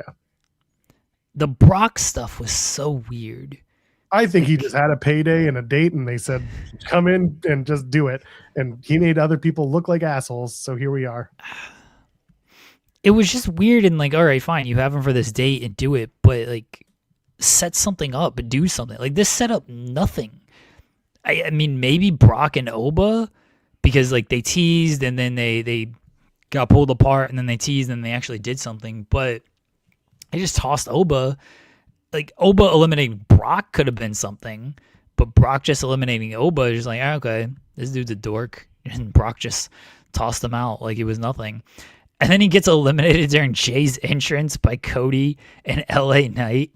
I did think that was hilarious, honestly. Like, they're going to do this just to eliminate this man during his entrance. That's kind of funny. Sure. Again, Brock just does nothing for me. If he's there just to set up some nothing, then great. It was just another date. The sooner we can get to this potential rumored SummerSlam goodbye, and if it's him and Gunther, great. If that's what they do, and Brock loses and Gunther, you know, chokes him out, let's go. And then we could be done with the Brock Lesnar story. We move along. He shouldn't be here in the first place. I agree with that. There's a historical value to Brock Lesnar. There is no current value to Brock Lesnar. That's how I see it. I think there's value to him if you actually like you do something with him. Yeah. But it is there, because at the same time, in every conversation, there is the elephant in the room, and it kind of just drags down the entirety of the value of a story. He's named 40, like he is not a defendant, but he is named 44 times in a disgusting lawsuit in which he was used and part of the use. Like, he was used as bait. And it's it drags down the value of the story for people like us. Yes, I agree. But there's also a ton of people that just do not care or do not know about this stuff. And so sometimes I try to look at it from that perspective. And if I look at it from that perspective, I still don't know with like what you're actually doing with Brock, because he beat Cena. There was no great follow-up on that. They did the Survivor Series stuff, and there was no great follow-up on that, and now he's just here and he gets eliminated by Cody and LA Knight. It's like, what are you actually like trying to do and trying to make with him? Like, he's an attraction, I get that, but like, they didn't treat him like he was a big deal, even though he's the guy that squashed John Cena in like 5 minutes. Like, he should get, we get it. We don't think he should be there. We don't think he adds the value that he's certainly used to, and he's the same kind of note at this point. We get that. They treat him as a big deal. They treat him as, again, he beat John Cena. So if they're going to treat him as a big deal, that's why this whole showing was just weird to me of, we know you look at Brock as a big deal. You've told us Brock is a big deal. And here he is just getting eliminated during Jey Uso's entrance. So is Brock a big deal? And if he's not, well, at least like put someone new, someone fresh over. It was just weird, but sure. Sure is right. Him and Oba doing a WrestleMania match, sure.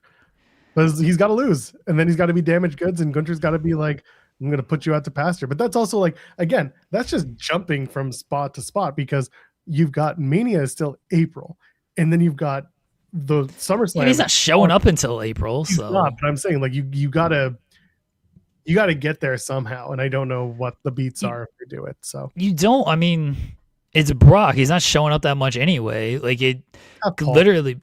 What?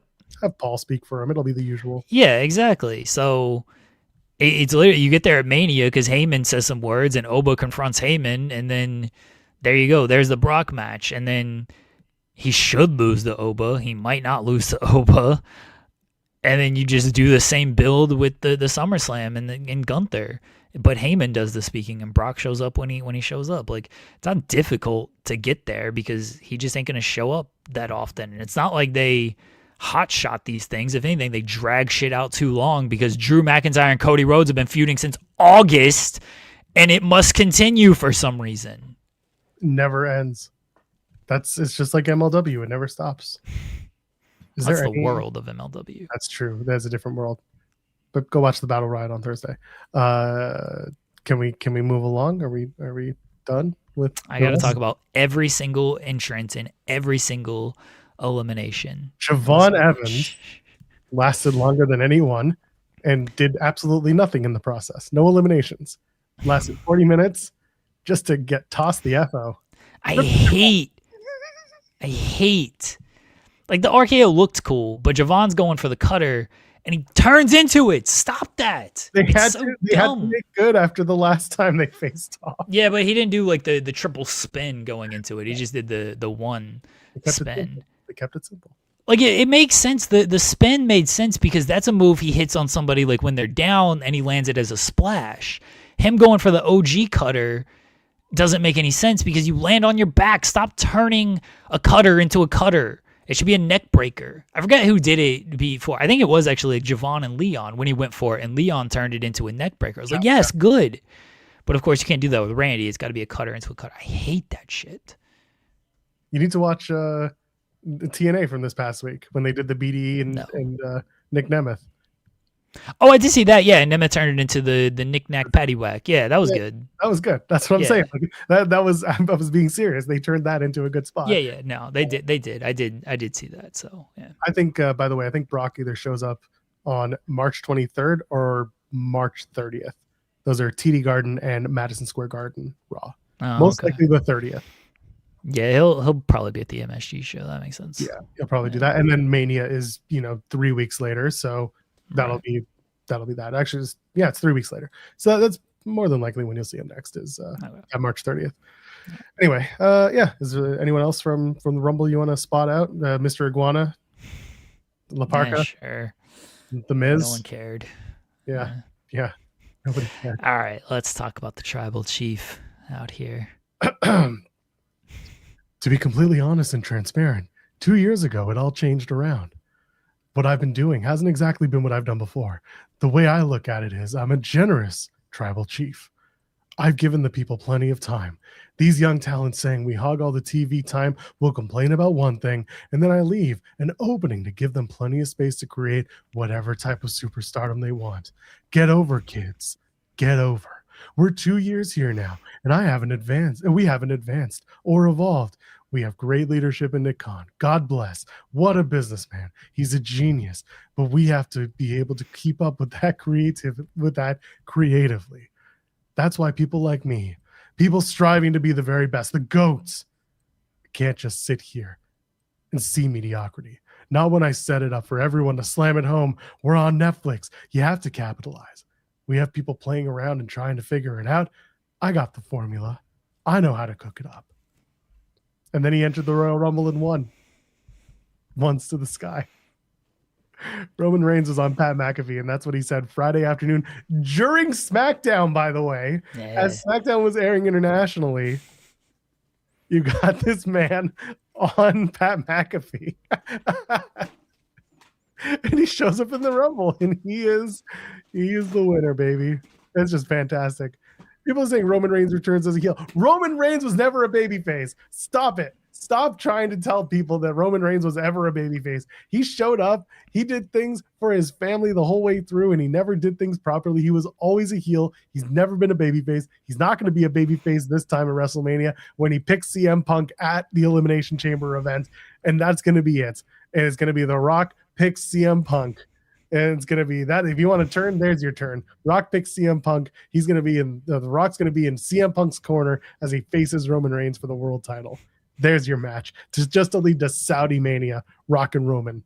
There it is. We did it, baby. Roman deserved the win. No one else of these lazy ass Rumble entrants deserved it. Roman Reigns did it. He did it for The Rock. This man said, I lost the title 2 years ago, and this place has sucked ever since. I gave you guys a chance. You could have made new stars. You could have put over Braun Breaker. So people are like, oh, he's working and it's in character and stuff. Like, maybe part of it, sure. Like, I'm not going to dismiss any of that. I always think these guys are working and part of it's in character, but there's a little bit of truth in every in character promo, because I truly believe this man ain't thrilled with how parts of last year played out, in that, you want me to put over Bronson Reed? Okay. You can tell he likes Bronson Reed. He bumped his ass off for Bronson Reed. He sold his ass off for Bronson Reed. What the fuck did they do with Bronson Reed after all of that? Not a thing. Not a damn thing with Bronson Reed. Well, all he did was beat Roman Reigns. They ain't done nothing with Braun Breaker when they had a chance. I truly believe they've been doing the same Cody Drew feud for 8 months now. I truly believe Roman looks at this and like, yeah, this shit does suck. I came back. I tried to put guys over. They didn't do anything with it. So now, because they can't do anything with everybody else, well, I know what I can do. I can get the belt. I can take the belt. We were at the highest point when I had the belt. So I'm going to take it. And then we'll be back on top once again, just like we were when I was running things.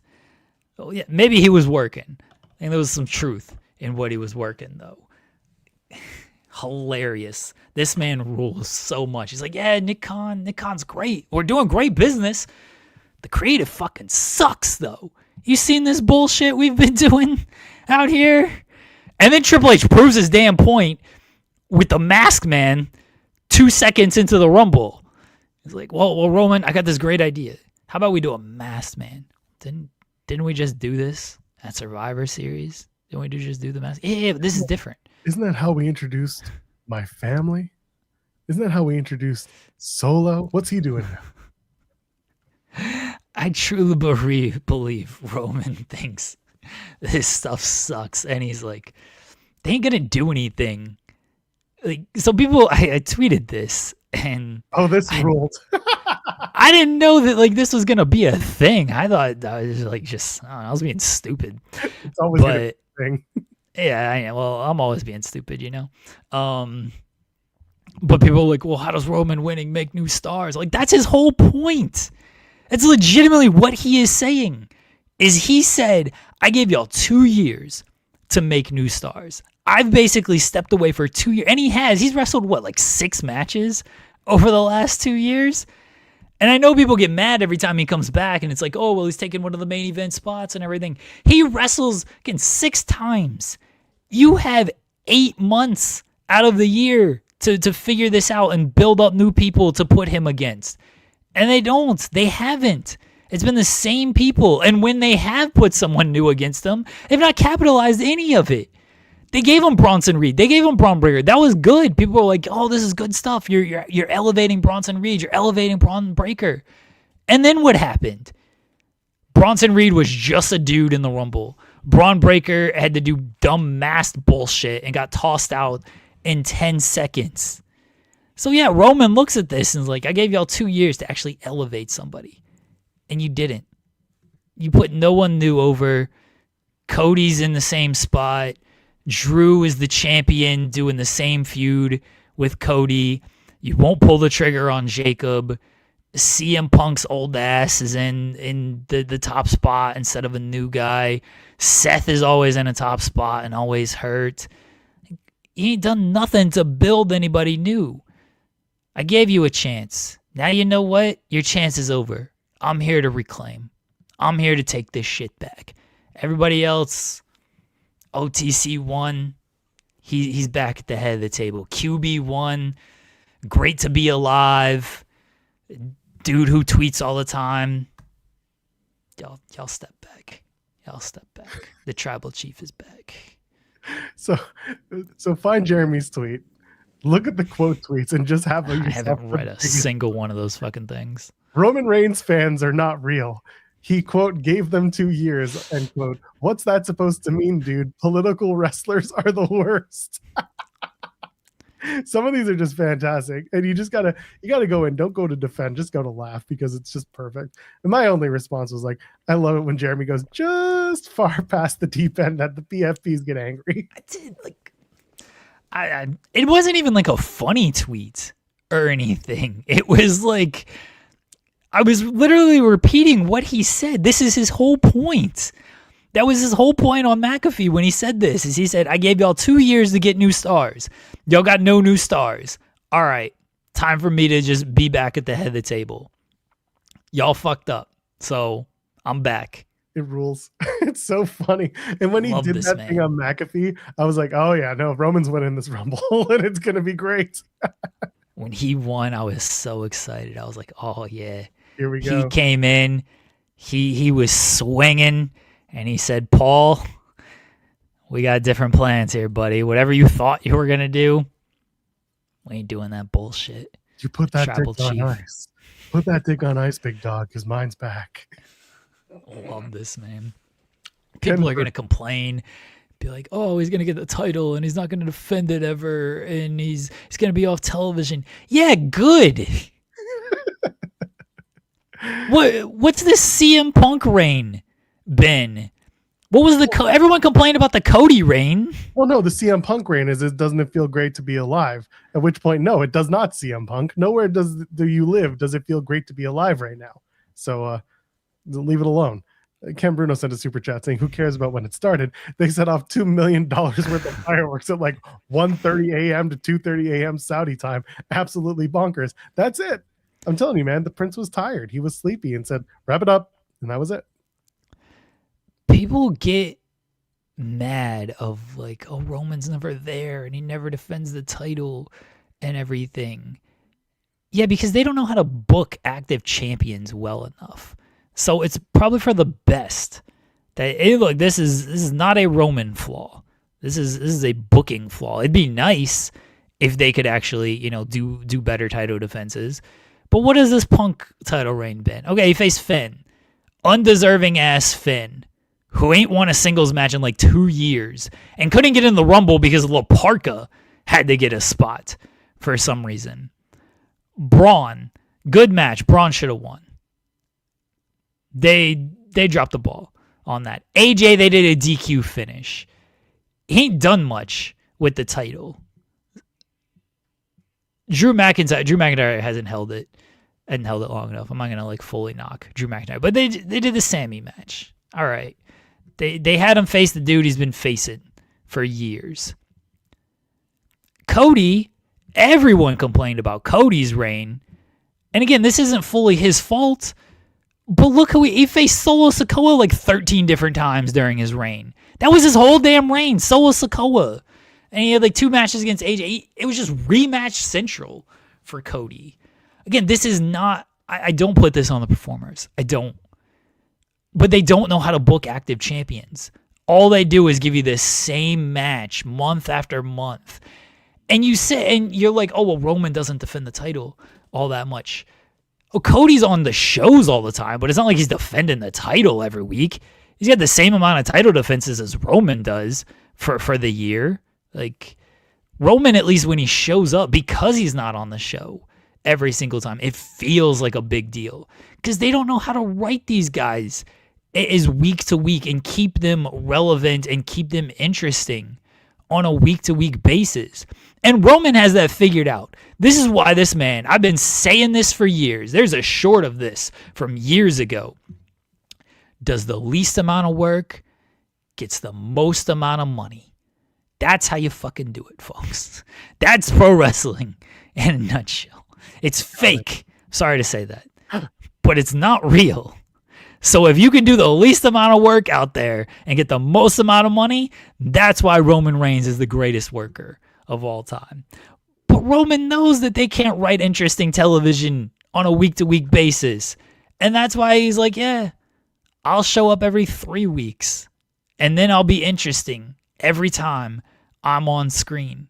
Because at least when Roman's on screen, he's captivating when he's out there. Hey man, I'm not gonna debate you there. Going back to the pyro for a second, this was my favorite part. They did all the drones. I don't know if anyone saw this.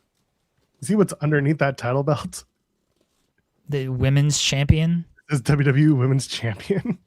It's kind of like the women's title. They all look the same, don't they? It's supposed to be like the SmackDown Women's title, or maybe I guess the other women's title. But like the other things that they had didn't have explainers underneath. They didn't have words underneath them. It was just that one, as if they found an image on Google and put it up for the drones to make. I just had a very, very good laugh at that one. I was like, everything else looks like a drone. This looks like you downloaded an image and said, hey, drones, go recreate this, including the lettering. Oh, such stupid, silly shit. Very excited for Roman Reigns and CM Punk, let me tell you. I'm legitimately excited for it. I've been saying this for a year that they should be doing Roman and Punk, and that if they don't do it, it's a missed opportunity because there's a lot there with those two. Now, how far they're willing to take it is going to be a different story, but I feel like Roman's got thick skin with this stuff. I feel like Punk's got pretty thick skin with this stuff. They know it's a show. They know what they can say. I hope it's not like, well, you left and I built the company and blah, blah, blah, because there's way more there than that. Way, way more. Roman should be a shit disturber and just be like, I'm going to spend the next 3 months proving that you're going to melt down. And I'm going to be the reason why you melt down and have a big backstage fight. And you're going to get fired. That should be the story. It should just be Roman Reigns pushing every CM Punk button imaginable just to get his point. And then CM Punk has a meltdown and he leaves and goes back to AEW, where he faces MJF and wins the title. Roman has material on Punk. How much he's allowed to say, we shall see. Punk has material on Roman. How much he's allowed to say, we shall see.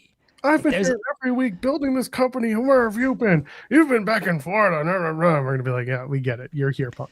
It better not be like a part-time, full-time, and like you left. It's going to be that. It's going to be you left when the going got tough, and I picked up the slack. I made things better for this company. Like it's going to be a lot of that because it's all going to be in service of the WWE story, not the performers getting better story. It's going to be very much the we did it better than you. Not you did better for you.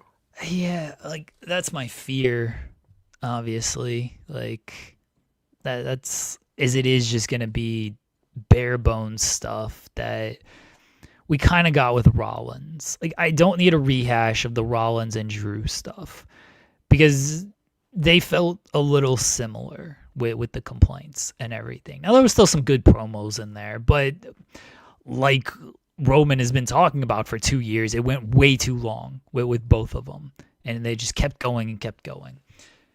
So I hope it's not. I hope it's not that. I hope that they actually hit on some stuff. Hit on the Shield stuff when Punk didn't want to put Roman over, or only had to make Roman look strong and everything. I know they're not going to reference Vince, even though Punk did against Drew with the Who Gave You that nickname. I understand why, although they did show Vince as a Royal Rumble winner, and the crowd did chant for Vince in the post-show, so just another reason why we shouldn't be going to Saudi next year. But he's going to be inducted into the Hall of Fame next year in Saudi. Yeah, 100%. Yeah, him and John Cena, big hug. I've already accepted that. Like I don't think they're going to mention Vince too much, and they shouldn't at all. But if there's a feud to kind of do it, a reference here would make some sense, even if it's in a roundabout way type of thing. You know, it can just be like, you know, I was given instructions to make you look good. That's what it was all about. Make Roman look good. Like, you don't have to outright say it was Vince, you know, but it was like, you know, you were the face of the company. You were the golden boy type of, like, there's just so much. Roman should bring up the AEW stuff. Just be like, what happened there, dude?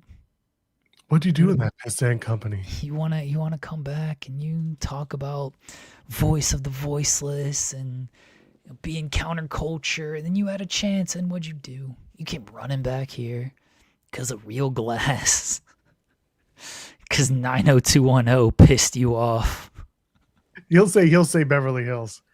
So Beverly Hills got you upset, got you in your feelings. There's so much material there. I hope we I wish Roman could curse. I mean, it's Netflix. He can do it. Yeah. But imagine like the Roman voice, and he's just like cutting the like the nonchalant Roman voice, and he's like cutting the all in promo, or the all out promo on him.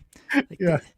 This empty headed dumb fuck thinks he runs things around here. He couldn't manage a target. He brings out a box of donuts. Here you want these. There's stuff you can do. Yeah, they this. probably won't do it, but it would be very funny. You could make so many references. They're not gonna do it, but it'd be so funny. I'm looking forward to it. It is like, this is actually fresh, at least. You know, it's Roman and Punk. When was the last time we had a singles match against them? It would have been a decade ago when, you know, Roman was on the come up and Punk was on the way out without there. Have they done? I think they've had at least one. Whoops. I mean, it would have been, you know, a while ago. So it's not, obviously not Tribal Chief Roman Reigns, and not happy to be here, CM Punk. So they had one match on Raw in 2014, and Roman Reigns won. So he hopes to bring. That's going to be the whole story is going to be based on that one match, and Punk needs his win back. Yeah. So So I'm looking forward to it, because last year they left a lot of meat on the bone with these two, because it was more about like who can acquire the services of Paul Heyman, and then Seth was there as well. Like, they left a lot to be desired with these two last year. Like, Roman should even mention stuff like, oh, you were crying because you got a WrestleMania main event, and it's like, you've never been there before. This is my 11th. You're only here because I'm here. Why'd you get that WrestleMania main event last year? Who brought you there? Yep. Why are you going to main event WrestleMania this year? Night 2. You're actually going to be on the real big show. We graduate this year. Like, there's just so much. You're going to be on my nights. Yeah, they'll have fun with it. It'll be good. I hope. I hope. Connecticut saying, hi, I'm here to declare for the ICW Rumble. The next part's yours. Oh, sugar quack quack. Is this the insane? Oh, yeah, man. Is this the ICW, like the NHB, the hardcore? I don't know what the ICW Rumble is. Is this insane championship wrestling out of Scotland? Drew Galloway's former stomping grounds? Yeah, maybe. Yeah. I think it's the ICW where Eddie Kingston gave that one promo that got him a job at AEW. Well, helped to get him booked. But anyway, speaking of AEW, is there anything else from the Rumble that we need to touch on before we move on? So much more from the Rumble, because I'll the let you big dog, the Tribal Chief. Yeah. Yeah, this is what I'm worried about. This is Punk is like, oh, you're bad for the industry. Oh yeah, they'll probably because shit like this. And this could be so good if they let it actually be good. I'm very worried that it's not going to be good though. Very worried. Apparently he wanted the ITW Rumble. You're a little late, Josh. So next year, Josh. You're in on the. Well, he's 31. Josh is coming in at 31. Number 31 did not win, Josh. Nope. So you unfortunately did not win.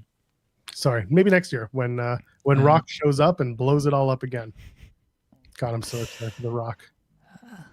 I hope he comes out. I hope he. Tony, man, he's going to be at that Elimination Chamber show. No. Fuck the Elimination Chamber show. Wow, I mean, Chicago's upset now. CM Punk's coming after you. It'd be funny if he did show up there, but it'd be even funnier because let's just ruin WrestleMania right now. It'd be even funnier if they're doing Roman and Punk. It's the main event and everything, and then it's a double down spot. If you smell Fiend, and it's The Rock and Travis Scott together. It's like, oh shit, they're back. It's been a year. The rumors are true. The Rock and the final boss and Travis Scott are here. They help Roman win, and WrestleMania just ends with Travis Scott, Roman Reigns, and The Rock throwing the one up. CM Punk is dead. Unreal Season 5 is going to suck. Oh, God. All right. Can we move over to Collision for a little bit? Acknowledge the Tribal Chief. I love that they put together this Collision with a bunch of matches, and then someone tells Tony, hey, they're saying the Rumbles suck. And you could just see Tony sitting at the desk just being like, let's fucking go. And he's just locked in. And he's like, guys, I need you to give me the best damn wrestling show you can. And everyone there's like, all right. It was a very good They were already going to do that. Exactly. It was a really good show. It wasn't perfect, but it was a really, really fun episode of Collision. I got to watch it last night while I was just kind of getting notes together and working on other stuff. As I always say, find yourself someone who loves you as much as Darby Allin hates his own body. And Darby is always going to bump for everybody, but that man, bless him. And Clark Connors looked really good. Clark Connors, if he hasn't signed with AEW, he was certainly working like he's signed or wants to be signed. So Brian Alvarez allegedly saying that if he wasn't, he has signed. Or if he hasn't already, he did sign, whatever it was. He said he signed. So we'll see.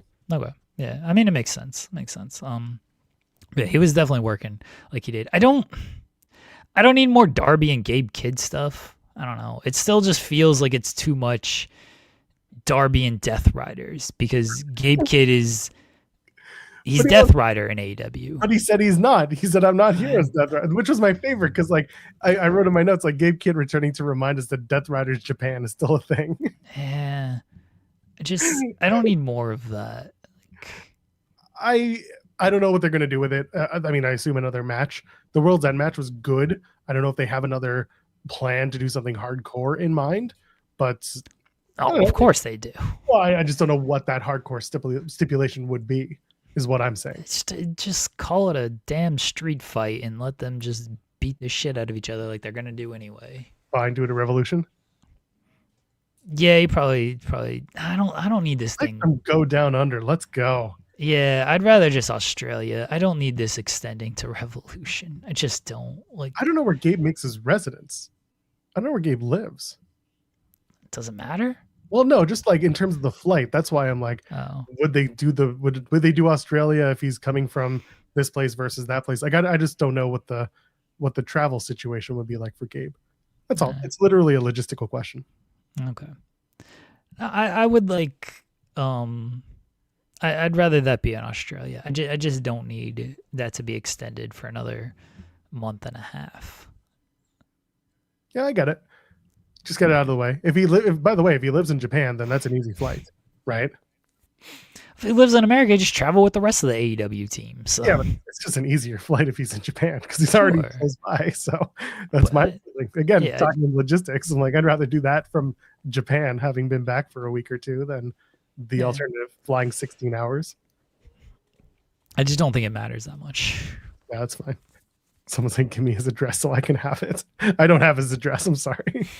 Either way, we'll see what Gabe Kidd and Darby Allin looks like. But I thought the Clark Connors match was really fun. It was good stuff. Like you said, Connors working like if he doesn't already have a contract, he really wanted one after that night. So good stuff. Lacey Lane is Crew's sunglass carrier now. That is something that she's been watch ROH. Joel, watch. No, I know that she's been with them, but she carries their sunglasses when they take them off. That is that's her business. Rascals debuted. came out with their song that they used in TNA, which by the way is a stock theme that you can purchase, and that's exactly what it looks like they did. It's called Sound the Alarm. It's from it's not from Jock Jams, but it's from one of those compilations. So AEW picked it up, and I'm glad they did, because it's a good theme for them, and they like it, and they know how to work to it. So good stuff. Thought the match was great. I thought Crew was the perfect two guys to work against Dez and Wentz, who were a tag team before. So yeah, great stuff from the Rascals on their debut. I hope Myron Reed gets that excitement in his face, because there were moments where I'm watching him come out and he looks like he's almost trepidatious, or he's not that excited, maybe because he just wasn't in the match. He felt like he was just kind of there, but again, I could just be reading the face wrong, or something else was happening. But I hope he gets that big smile that he can show off when he's performing, which I'm used to seeing. I agree with you. I wasn't reading too much into Myron's face, but I don't actually know what I agree with you on. Everything, because I'm perfect. This felt like it should have been a trios, though. It feels weird to just bring them in and then hey, only two guys are gonna wrestle, and then next week it's still only two guys as well. It's Wentz and Dez in the parking lot brawl with Eddie and Ortiz, and Myron is again just chilling, and it feels like they should make them a trios, or have Myron. I don't think Myron's a singles guy is the thing. So I don't think he's gonna have that type of singles push. But if he's not gonna wrestle as part of the tag team, then you should probably give him some type of singles match. It just feels like he's a manager right now, and I don't think that's the right presentation for him or them. TNA was kind of pushing Myron as a singles guy for a little bit too. So if he's not dealing with an injury, which hopefully is not the case, then I can see them maybe looking at Myron and being like, hey, maybe we'll try you in the national title division or TNT title, and let the other two, because they're an established tag team, try and do something for now. But again, it does feel weird that you're not running a trios tag with those three guys when you brought them in. Originally you wanted the four, but you've got three, so you've got three guys that you should have out there working. So I'm curious. It could be something, or it could be nothing. It could just be what they're waiting to do, or it could be that there's something inhibiting Myron from working the show. Well, they don't actually know what they're doing with the trios division anyway, so they don't realize that it exists most weeks. By the way, the long-term play, Lexi needs to get fucking ripped with the Rascals. She keeps saying no, but she wants to say yes. It needs to happen. I do appreciate that Brian Keith came in and just got involved with the GYV and Eddie stuff. Yeah, they need to do something with Brian Keith and Big Bill, so sure. Yeah, it's a big Bill. He's back in the saddle, it looks like. I do love that Eddie is what the fuck are we doing this for? Oh, the Eddie beat you beat us. What are we still doing this for? It's perfect, because later on, Eddie afterwards, when they accept for the parking lot brawl, and he comes in on the Rascals, and afterwards he's like, now I need some medicine. Let's go out to the parking lots. I thought that was just perfect. Aussie Bowl and blunt for Eddie. So, which is exactly what you'd expect from Eddie Kingston, if you know, you know. They're gonna run the hair versus hair match in the tag team, the mixed intergender tag team, the mixed tag. Yeah, this is one match where I think everyone should lose and everyone should go bald and kiss. There you go. And I like that it's all four people completely normalized as bald people, if you think about it. Marina would do it, Tony would do it, Orange would do it, Wheeler would scream his way out of it, but he would do it. It feels like Yuta's gonna lose, but I also think Tony's gonna lose. That's the thing. I'm like, Tony Storm would do anything for the bit. Yeah, she'll put on a wig and do a whole thing. She's gonna be R.I.P. Catherine O'Hara. She's gonna be in her Moira Rose era with the wigs and everything. I like it. Shout out to Catherine O'Hara and the family. I legitimately think that's where Tony Storm is going with this. Yeah. No, there you go. Someone in the chat saying it'll be a draw. They all go bald. I'm telling you, that's the answer. Everyone just shaves their head happily and they all kiss, and that's it. That's how it should be. Yeah. Tony Schiavone trying to give the notes. Getting notes from production while trying to set up the the parking lot brawl. I felt a little bad for him. It's probably the worst time that you can try to give someone notes is while they are literally doing a stand-up on camera and trying to like talk to the audience, and he's just being all of a sudden he's being yelled at and he has to freeze. I felt really bad for Tony there. Also, the collision theme sounds like we're about to bring out the Nitro Girls. Tell me I'm wrong.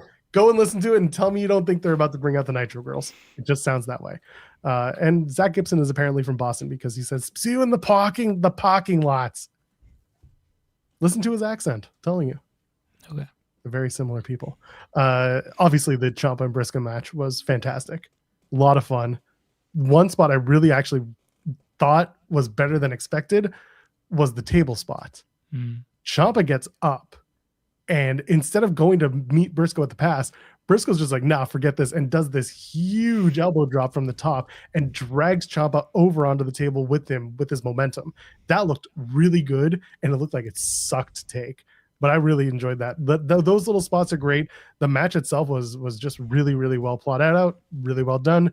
And I feel bad for Mark Briscoe, who's like, none more of this Don Callis family shit. Give me other challengers. And he immediately loses the title match to the first non-DCF title challenger. That was a really good match. Tommaso Ciampa was working like he ain't been allowed to work for 5 years now. In fairness, he did have a match against Dragunov a few weeks ago. Maybe it was a month ago at this point because he's been on television for a few weeks. He did have the feud against Dragunov was like something because he kept wanting the title shot and then he couldn't get it even though it was an open challenge. And like when they finally had their match, that was really good. But otherwise, like, I don't even know if he worked that much in the second half of the year. Like it feels like all these tag teams have been off television since the SummerSlam TLC match, unless it's been some backstage bullshit. So yeah, I'm not even sure he's worked much the second half of 2025. But he was working like a guy who was like, oh, I can go out here and just go now. I don't have to do any. I'm sure working with Axiom and Nathan Frazier is like good, but there's just constraints with the WWE style for the most part, especially the tag team style. So he worked a singles match like, oh man, well, we are back in the black and gold era stuff. Now this was a fantastic match, and I'm glad Ciampa won. We said that when he debuted of like, I just put the title on him. Why bring him in and have him lose his first match? And then it's like, all right, well, what are we going to do now? Type of thing. Just strap him up. He's the biggest draw. You saw the Dynamite numbers. Did best rating since October. You saw the YouTube numbers. He got like 600,000 views. Nobody else was cracking 5,000 or 50,000. The draw, Tommaso Ciampa. Do not make a Sami Callihan joke. They call him the Death Machine. Stop it. Kyle Fletcher comes out. He wants a shot. So we're right back to Don Callis family going for the TNT title. I'm hopeful that they find a way to have Fletcher lose his way up out of the TNT division and start going for more. I don't know why Fletcher had to come out and confront, the winner of the match, but yeah, that was the only like low point that I was like, you really didn't have to do this. But I want to see Fletcher versus Ciampa. So that part I can't be upset about. I just don't want to see Kyle Fletcher continue to go only after the TNT title. Yeah, I'm with you. I would like Fletcher to be elevated into, honestly, back into the world title picture because he had a good showing against Hangman, and then he just right back to. I mean, he was the TNT champion at the time. And then he's just right back into all of this stuff. And he had a good showing in the G1, C2. G1. He had a good showing in the C2 as well. And it feels like he should be elevated past the TNT title stuff. But I mean, maybe he's the reason why Okada didn't have his international title. They should turn this into a bit. Like it was very clear that he had lost it or forgot it or whatever, because otherwise, like, he had no robe either, along with just having the title in the bag, just turned into a bit now, because they said on commentary, Rocky was like, I didn't want to bring it out, like Adam Priest isn't worthy enough. We only bring this out for the big challengers and stuff. Like, all right, good, run with that. Like, he only brings it out. It doesn't need to be like locked in a briefcase like Moxley. Like, you just did that. But it can be a thing where it's like, yeah, if you're gonna make me defend this thing on TV, I ain't showing it off. Like pay-per-view, big time matches, then I'll bring it out here. So the problem with what you're saying, as good as it is that Adam Priest then went on and had a fantastic match against Okada that had no business in the scope of storytelling of AEW to have been as good as it was. And maybe you can tell the story that Okada was underestimating Adam Priest, and Priest was just wrestling out of his mind and had a great night. Like you can do that, but in terms of the setup to the story, like Adam Priest ended up having a much better match, and they didn't do anything with that immediately following. Like they didn't really put over the fact that Priest was so friggin' good in a match where he should have been beat immediately. Well, I mean, they can still do that, but that's the whole point, though. That's where you can follow up on that in the coming weeks. Like I give Priest a couple of wins next. This is the thing. Like you got to actually give this dude some wins and not just have him lose all these tag team matches all the time. Like there's a way to follow up on this. Honestly, I don't think they're ever gonna do this, but I would have him do this bit of like, I'm not showing the international title unless it's against like a worthy challenger type of thing. And I'd have him beat dudes on TV and have him beat a couple of people on pay-per-view, but then he loses to a guy who he doesn't deem worthy. I'm not sure who that is. Maybe it's Adam Priest in 6 months because they've actually built up Adam Priest, but he still doesn't feel Adam Priest is worthy. But he loses to Adam Priest when he still doesn't think that Adam Priest is like a worthy competitor, and he doesn't take out the title, but then Adam Priest wins the title. And then they do a rematch on pay-per-view, and Adam Priest wins that one too. I don't think Okada's going to like lose 2 matches like that. I don't think they're going to do this story at all, but it's a possibility that if you actually like want to follow up on this and like actually want to like make somebody off of this, maybe Action Andretti. Remember him? Yeah. BTE bit. He loses the international title. Does Okada? He finds it at a Texas Longhorns restaurant. And they might do that, honestly. He would absolutely do that. Yeah, they might do that. Yeah, I'm all about that. Good callbacks. Let's go. I also have in my notes, they should all get baked and do the match, which I'm pretty sure is in reference to the parking lot brawl and the segment where they all go get baked in the parking lot after they announce the match. So I'm thinking everyone should just go get baked and do the parking lot brawl. That's all it should be. And then finally, the Sisters of Sin do not capture the women's tag titles. The Babes of Wrath are still the women's tag champions. Chris Statlander came out, luckily not on the microphone, but you could overhear her saying, "I'm going to kill you" to Tekla after Tekla came out. Oh, you hated that, didn't you? I give it grace because she didn't do it on a microphone in a promo. She was just doing it to her in the heat of the moment type of thing. I was like, I'm going to let this go. But my favorite thing is seeing Megan Bayne standing with the rest of the Triangle of Madness. The visual is just so funny because she is so much bigger than all of the women, including her own tag team partner, that she just looks like this Amazon goddess with all these other women surrounding her. And like, this rules. Megan Bayne should just be the champion now. That's it. Just give her the belt. She's fantastic. I love her. Oh God. Wishing the best to Mozilla, by the way, who had a full ACL tear. She announced that. But we hope she's back sooner than later. I mentioned Mozilla because, again, my WrestleMania main event last year was Megan Bayne and Mozilla at Janela Spring Break. This women's tag team title match was a Joel Pearl fight. That's how I felt. I was like, yeah, okay. I don't know.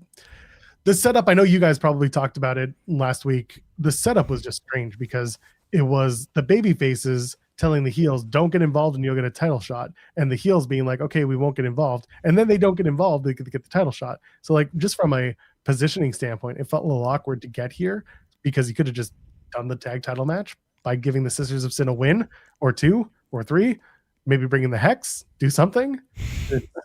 You're welcome. But instead, they just kind of did it like this and whatever. The match was fine. Yeah, I was surprised it headlined because, I mean, Ciampa and Briscoe was the bigger match. I think everyone knew it was going to be the better match as well. So why was this the head? Like I'm fine with it. You add some prestige to the women's tag team titles or try to, but then it goes back to the argument of Wednesday. Okay, well, why didn't the women's world title headline over a match that was just Andrade against Swerve? Like, big match, some stakes with this contenders series that exists in some form or fashion, but it's not a world title match like the women's world title match was. I was just confused as to like why it headlined. My only thought was they wanted to try to make it seem like the women's tag titles were important. They wanted to try to put the women in a headlining spot there to again make it feel bigger than maybe some people think it is. But I also kind of think that like the collision numbers are typically down against WWE pay-per-view. I know it wasn't against it. I'm saying like the days the WWE shows run, they're typically down. Even when WWE runs in the afternoon, fans are just burnt out by that point. Like, yeah, I'll watch Collision tomorrow. And so my only thinking is that they put on Ciampa and Briscoe earlier because they just figured, maybe there are people who aren't going to stick around. The UFC show was also that night, and so they're like, oh, if we get the match done, because the UFC show, the first fight didn't start until 20 minutes in, and Briscoe and Ciampa was over by that point, so you didn't really have a reason to switch off. So I feel like that's more of the reason than they were trying to put this match in like a greater prestige role. They also did this last week where they did the countdown to the match, which I thought is effective. And they should keep doing stuff like that for a larger match that has some build. Even if it's just the TNT match. Like, if you're going to make the TNT title the crowning jewel of your TNT show, then sure, why not count down to it? Make it a big deal. And this was one way they could do it. And it's clearly worked for them because people will be tuning in knowing like, oh, the match in 30 minutes, I can set a timer or I can watch because I can watch for 30 minutes and then watch the match. So it works. It's effective. And the match was great. So if it retained viewers afterwards, then everybody did their job and they did it the way they should have. So tag titles went on last, and that's just the way it was. Overall, yeah, I thought Collision was really in ring as usual. It delivers, and Briscoe and Ciampa, maybe the best match. Like AJ and Gunther was also really good. I liked AJ and Gunther a little bit stronger. Maybe it's because, again, attachment to it more than Briscoe and Ciampa. But if you want to go Briscoe and Ciampa, I'm not going to be here and sit here and finger wag you or anything. It's all opinion anyway. But yeah, they were both excellent matches though. And again, if you thought Briscoe and Ciampa was the best match of the day, then I'm not going to say you're wrong. But I will. Okay. No, I won't. I don't really care. It's your choice. Enjoy what you want. It's just don't. Like your opinion, man. Yeah, exactly, man. Is there anything else from this weekend that you really want to touch on? Ava. Ava announced on Friday after the international airing of SmackDown that she was not going to be renewing her WWE contract. She went over to Instagram and basically said, I can pull up the verbatim post. This past Tuesday was my last appearance with NXT and subsequently WWE. Thank you to all who have cheered, watched, and supported me through my journey. While my decision to not renew my contract was very difficult, it's also new turning point in my life. She forgot a letter there. It has been an honor and a privilege to be Ava. And that's the end of Simone Johnson in WWE. And then she said, fuck ICE and this entire administration. Yes. She said, I can now say this with my full chest. Fuck ICE and this entire administration. And then she left Twitter. Good for her. I like to think she deactivated because she's a sane human being and just didn't want to deal with the bullshit. I know other people are going to run with whatever they're going to run with. I don't care. I'm just going to be like, you know what? You don't have to be here now. You can move on with your life. I'd do it too. Good for her, man. Listen, do what you got to do for your life. Do what you got to do for your mindset. And where she lands next, people are speculating she's going to work with her family, but who knows? Yeah, TNA general manager. Her, Daria Ray, Santino, all working together. I think she's done with wrestling. Cannot blame her. Yeah, me neither. like clearly she didn't take to the in-ring stuff, and they didn't trust her much there because she didn't do a whole lot when she was active in the ring, and then they just never made her active in the ring. Her on-screen, like Ava seems like a very nice person. I don't want to go Brian Alvarez here and get everybody mad at me. She wasn't the best performer in the world.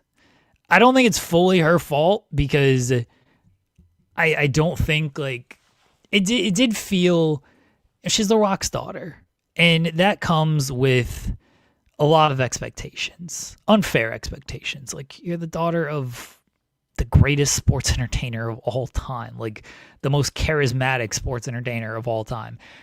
She did not have her father's charisma. She just didn't. And again, that was unfair to expect that from her. She was put in the general manager role. Her on-screen character wasn't always looked at as the smartest. Her performance was what it was with everything. It just, I think she took things seriously. I think she wanted to be good, and I think she wanted to do well. And it didn't pan out. Like, it happens. We get it. So I don't think she's going to be in wrestling. I could easily see her just working at $7 or just doing whatever she wants. Like, seems like she's good when it comes to money. Seems like feels comfortable as who she is and does have ambition and goals and everything. So I wish her luck in all of that. I do love that she was like, fuck ICE in this entire administration. And yeah, I choose to believe that she's like, all right, I'm not dealing with all these people. I said what I needed to say. It got picked up quick enough and big enough to where everyone knows what I said. And now I'm getting the hell out of here. Smart. That's what I would do. Just say it and be done with it. Be done with it. Now who's going to be the next NXT general manager? Get ready for Robert Stone. Yeah, they'll probably put him in that role. I could see that. They'll bring back what's her face? Bobby Tyler. Come on. What was her WWE name? What was her WWE name? Stevie Turner. Stevie Turner. They'll bring back Stevie. Yeah. There you go. We did it. I don't think they'll do that. Oh, well, okay. Ava was also a theater kid, Simone. So that could also be something she pursues. Working in theater. Not necessarily front of stage. I don't know if that's her aspirations, but like she could do backstage, side stage, front stage, whatever it is. But yeah. Right.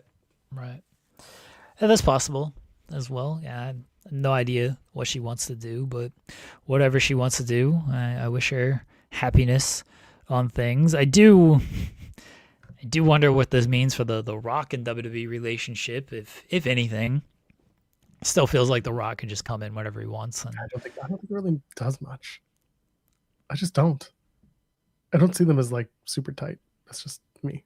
You don't see who is super tight? Simone and Rock and Dwayne. I think they've really been super tight. Okay. But yeah, I think he'll come in. He's still on the board. He's going to cause a big fuss and be like, my daughter didn't re-sign because of you.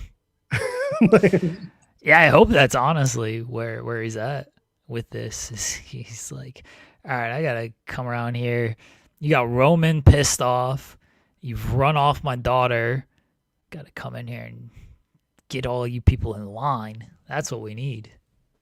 He'll bring in RFK to be the GM of NXT. Anyway, Raw tonight. Oh, there we go. C. Delgado, thank you for breaking that one. Steve Macklin for NXT GM. Not against it. First order of business. JC Jane, you're going to face the entire women's division for the NXT women's title. I had to do it. You get to do it.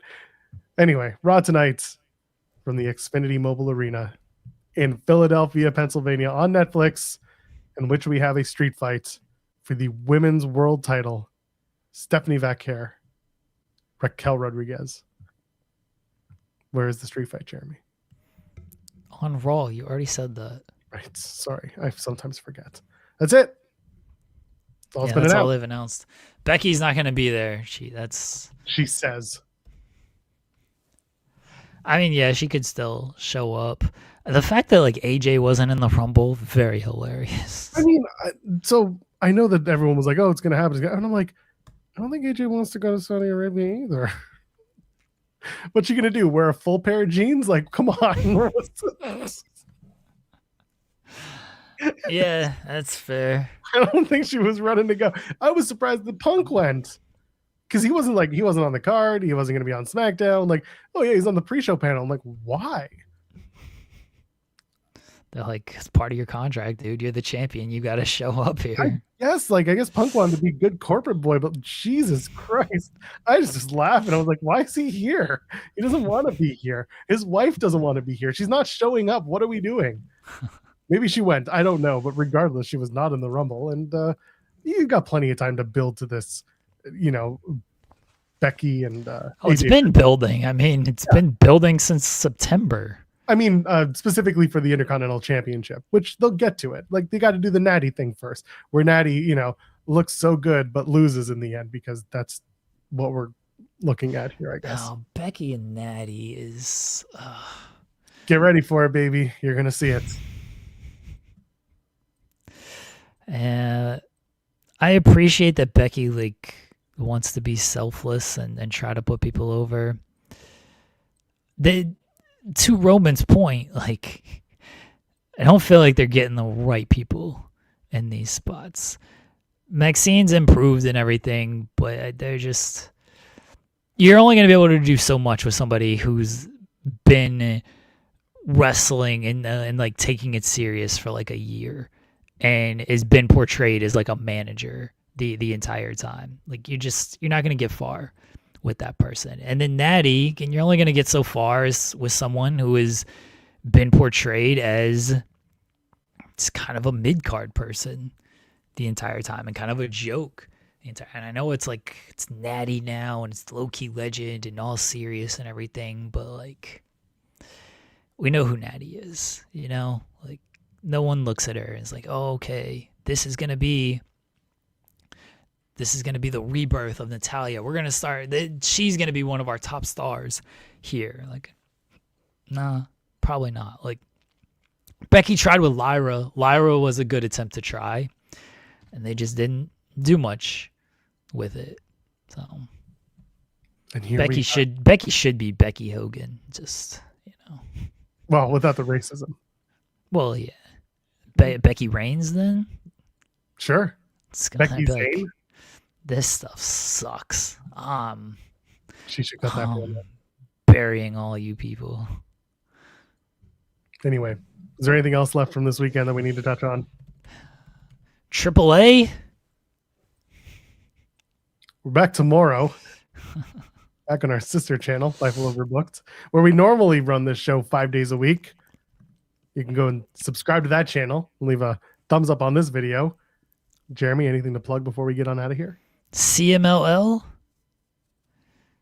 GCW? The Sandman's going to have his final match. Yeah, that kind of came a little expected and unexpectedly at the same time. I was kind of hoping it was going to be that Gail Kim tag. God, I wanted Gail Kim and KJ Orso versus Genesis. I wanted that so bad. That's still on the table. I guess so, but I'm assuming that the Sandman's last match is going to be against the guy who normally has all the retirement matches at his own spring break show. Yeah, I would assume that as well.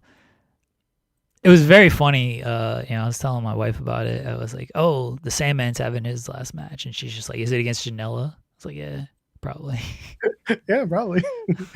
Listen, he came out during the Sabu match. Yeah, did the whole 3 minute. You can find it on our YouTube or whatever. I took the video. It was up there. The whole 3 minutes. Sandman eventually found his way to the ringside. But there you go. Sandman is going to be there, and Hayabusa 2 was announced for WrestleMania week and doing the show. And who was the other? Oh, Marco Stunt's doing an appearance at GCW. Yeah. He's not scheduled to wrestle. He's scheduled to appear. Who knows what that will mean? But that's exciting. Good to see Marco Stunt come out and do some work in the wrestling world. Yeah. Hayabusa 2 is also going to be at spring break. Joey he's going to do some dumb shit. He knows. And it's always the show. It's such a good... If you're going to be in Vegas and you're going to be at WrestleMania week, Do not go to SmackDown. Don't bother. Go to Spring Break. I tell you, it is after what you saw for SmackDown going into the Rumble. That's the kind of bullshit you're going to see for 3 hours if you go to the T-Mobile Arena. Go to Janela's Spring Break. You will have a ball. You will have the best time. Go enjoy that, please. That is my responsibility as on the show, is to tell you where you will have a good time. That is where you will have a good time, at Spring Break. Gunther should face Sandman. All about it. Let's go. They'll do it too. Joey will find a way to make it work. It probably will. I mean, Gunther revived the career of PCO at Spring Break. PCO was not doing anything, and then he had that match against Gunther at Spring, and people were like, "Oh shit, PCO can like still go and everything." And then he became like the PCO you kind of saw for years in TNA, and he did the ROH run and everything. Like that was Spring Break and Gunther's doing. So I think Joey could, if anybody pull it off, it's Joey. Well, GCW, they love WWE and vice versa. And Joey loves WWE. That's right. Joey and Stephanie can have a conversation, and Joey on Stephanie's podcast. That's what I need to see. PCO's still active. He's not working like the major companies, but he's working MLP. Yes, he is. That is a factual statement. It is. Sorry. He's working MLP. I was like, when did the last time they worked? They're doing stuff soon. Oh, he's working JCW, of course. Yeah, that makes sense. He worked C4. Mm-hmm. Oh, I remember this. Okay, yeah, he worked a mixed 6-man at C4. No. Anyway, point of it is he's still wrestling, just not at the same rate. He's in his 50s. Like, he's been doing his crazy ass shit for a while. 50s. He's got to be in his 50s. I feel like he's in his 70s. He's in his 70s. He's 58. Okay. Yeah, there we go. I was gonna say he's closing in on 60, maybe. All right. Yeah, I thought he was. You know why? You know what? I always remember the story of me sitting with Tommy. Don't believe the hype. Tommy and I did once have, I won't say friendship. It was a conversation one time at an Impact show in Toronto. We sat down next to each other on a couch watching a PCO match, and I turned to Tommy after PCO did something fucking wild, and I said, "Y'all just cool with him doing this?" And Tommy turned to me and said, "That man is 55 years old." So this was in 2023. He says, "This man's 55 years old. I am," at the time, I think Tommy was like 48 or pushing 50. He's like, "Who am I to tell PCO what he should and shouldn't do in the ring, considering all the things that I did in the ring when I was younger too?" And I said, "Good point, but also you're part of the team that puts this shit together." So anyway, point is, that's how I remember how old PCO is, from a conversation I had 3 years ago with Tommy Dreamer.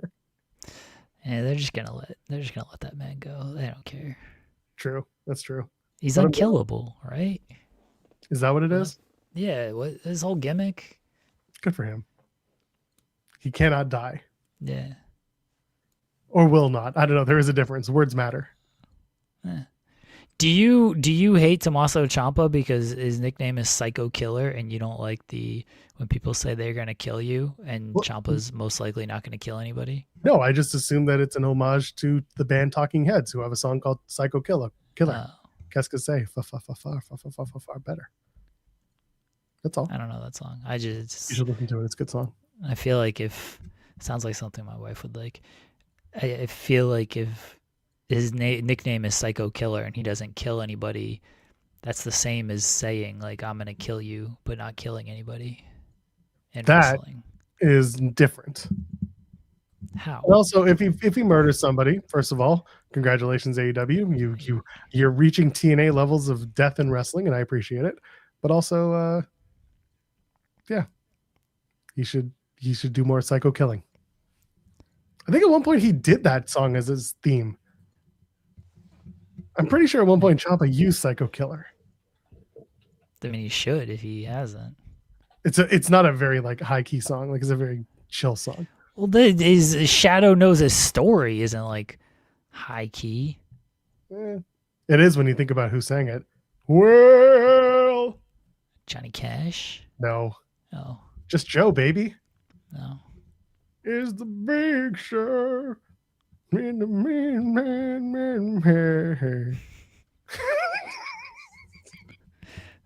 What is that? Wait, you never just do that shit when you're just scrolling the internet, start singing. Start singing the Big Show's theme? Yeah, that's what I do. No. Can't say that I do. Oh yeah. Yeah, okay. So he did use it in Beyond Wrestling. I'm not crazy. I am crazy, but I'm not crazy for that reason. Okay, so he used the song Psycho Killer by Talking Heads. You guys don't want to know the songs that go through my head. You probably think it's like, I guarantee you what you think is in my head as I just like mindlessly scroll or try to work is not actually it. It's probably Up and WAP just over and over again. No, that's what I'm saying. Like that, you probably think it is something like that. It is not actually. Like those are not the songs that go through my head. You want to know what's in my head right now? What?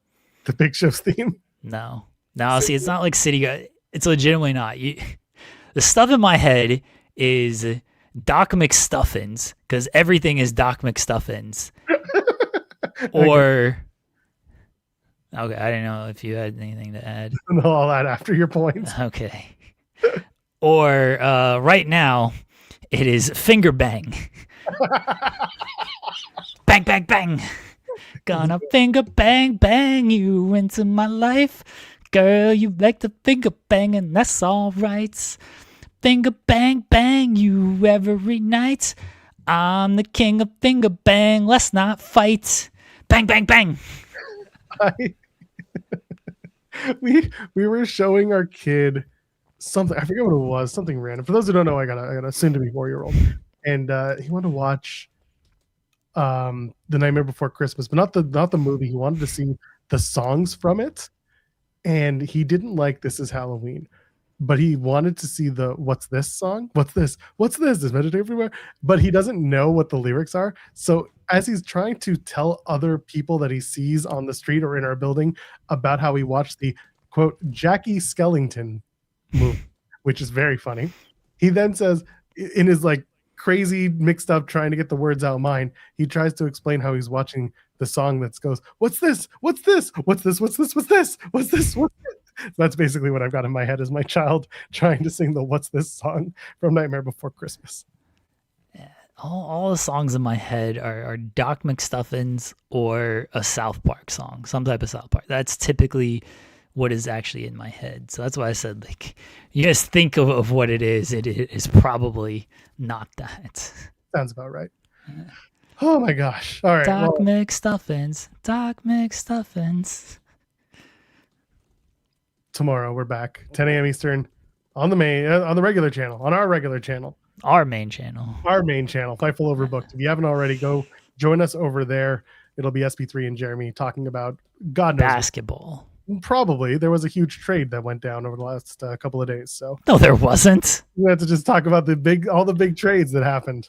Huge trades, the biggest trades. Dennis Schroeder being traded for the 10th time in his career is not a huge trade. It's a huge trade. Talk about it. Let's talk about it. Oh, we do have. Okay, what was your moment of the weekend, Joel? AJ Styles in the middle of the ring, teasing the gloves coming off, putting them back on, and being like, "I'm not done yet," but also being done as well. Good for AJ. If this is the end of the career, it was a very, very good career, an excellent career. You might even call it a phenomenal career. My moment of the weekend,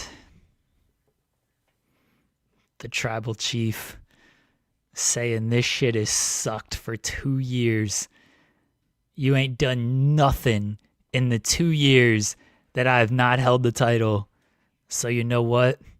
It's time to get the title back on the tribal chief. It's time to get the title back at the head of the table. And that's exactly what's going to happen. One's in the sky, everybody. Results of our poll question. Who should be in charge of WWE? 8% said Triple H. He's going to move those post shows to like a Zoom call, man, because like, you know, they moved it away from real press and stuff. I love that that's all blowing up in his dumbass face. And now he's doing it with the fans, and they're chanting Y2J and AEW, and we want Vince, and they're booing him, and they're chanting "you fucked up." Like it's gonna be a Zoom call for him. I'm so excited. He's gonna push it back to the rooms with the media, and we're all gonna be like, "Sup, legend? How's it feel to be that dumb to have done that to us for the last year?" Nah, he's not even gonna do. He's not gonna do the media. It's gonna be a Zoom call with Rosenberg. That's it. Yeah, that's right. That's gonna be the post show. It'll be a podcast. It'll be a post show podcast they can monetize on the WWE socials. Yeah, it actually might. Truthfully, like it We're legitimately might. just gonna do it. 8% said Triple H, 18% said Roman Reigns, bunch of haters, 26% said the fans, God forbid, and 48% said Ava via The God Rock. bless. Yes. Imagine if the fans were in charge of this shit. That'd be awful. Unless it's me. I see what the fans are doing. Whip it out, legend. Oh my gosh.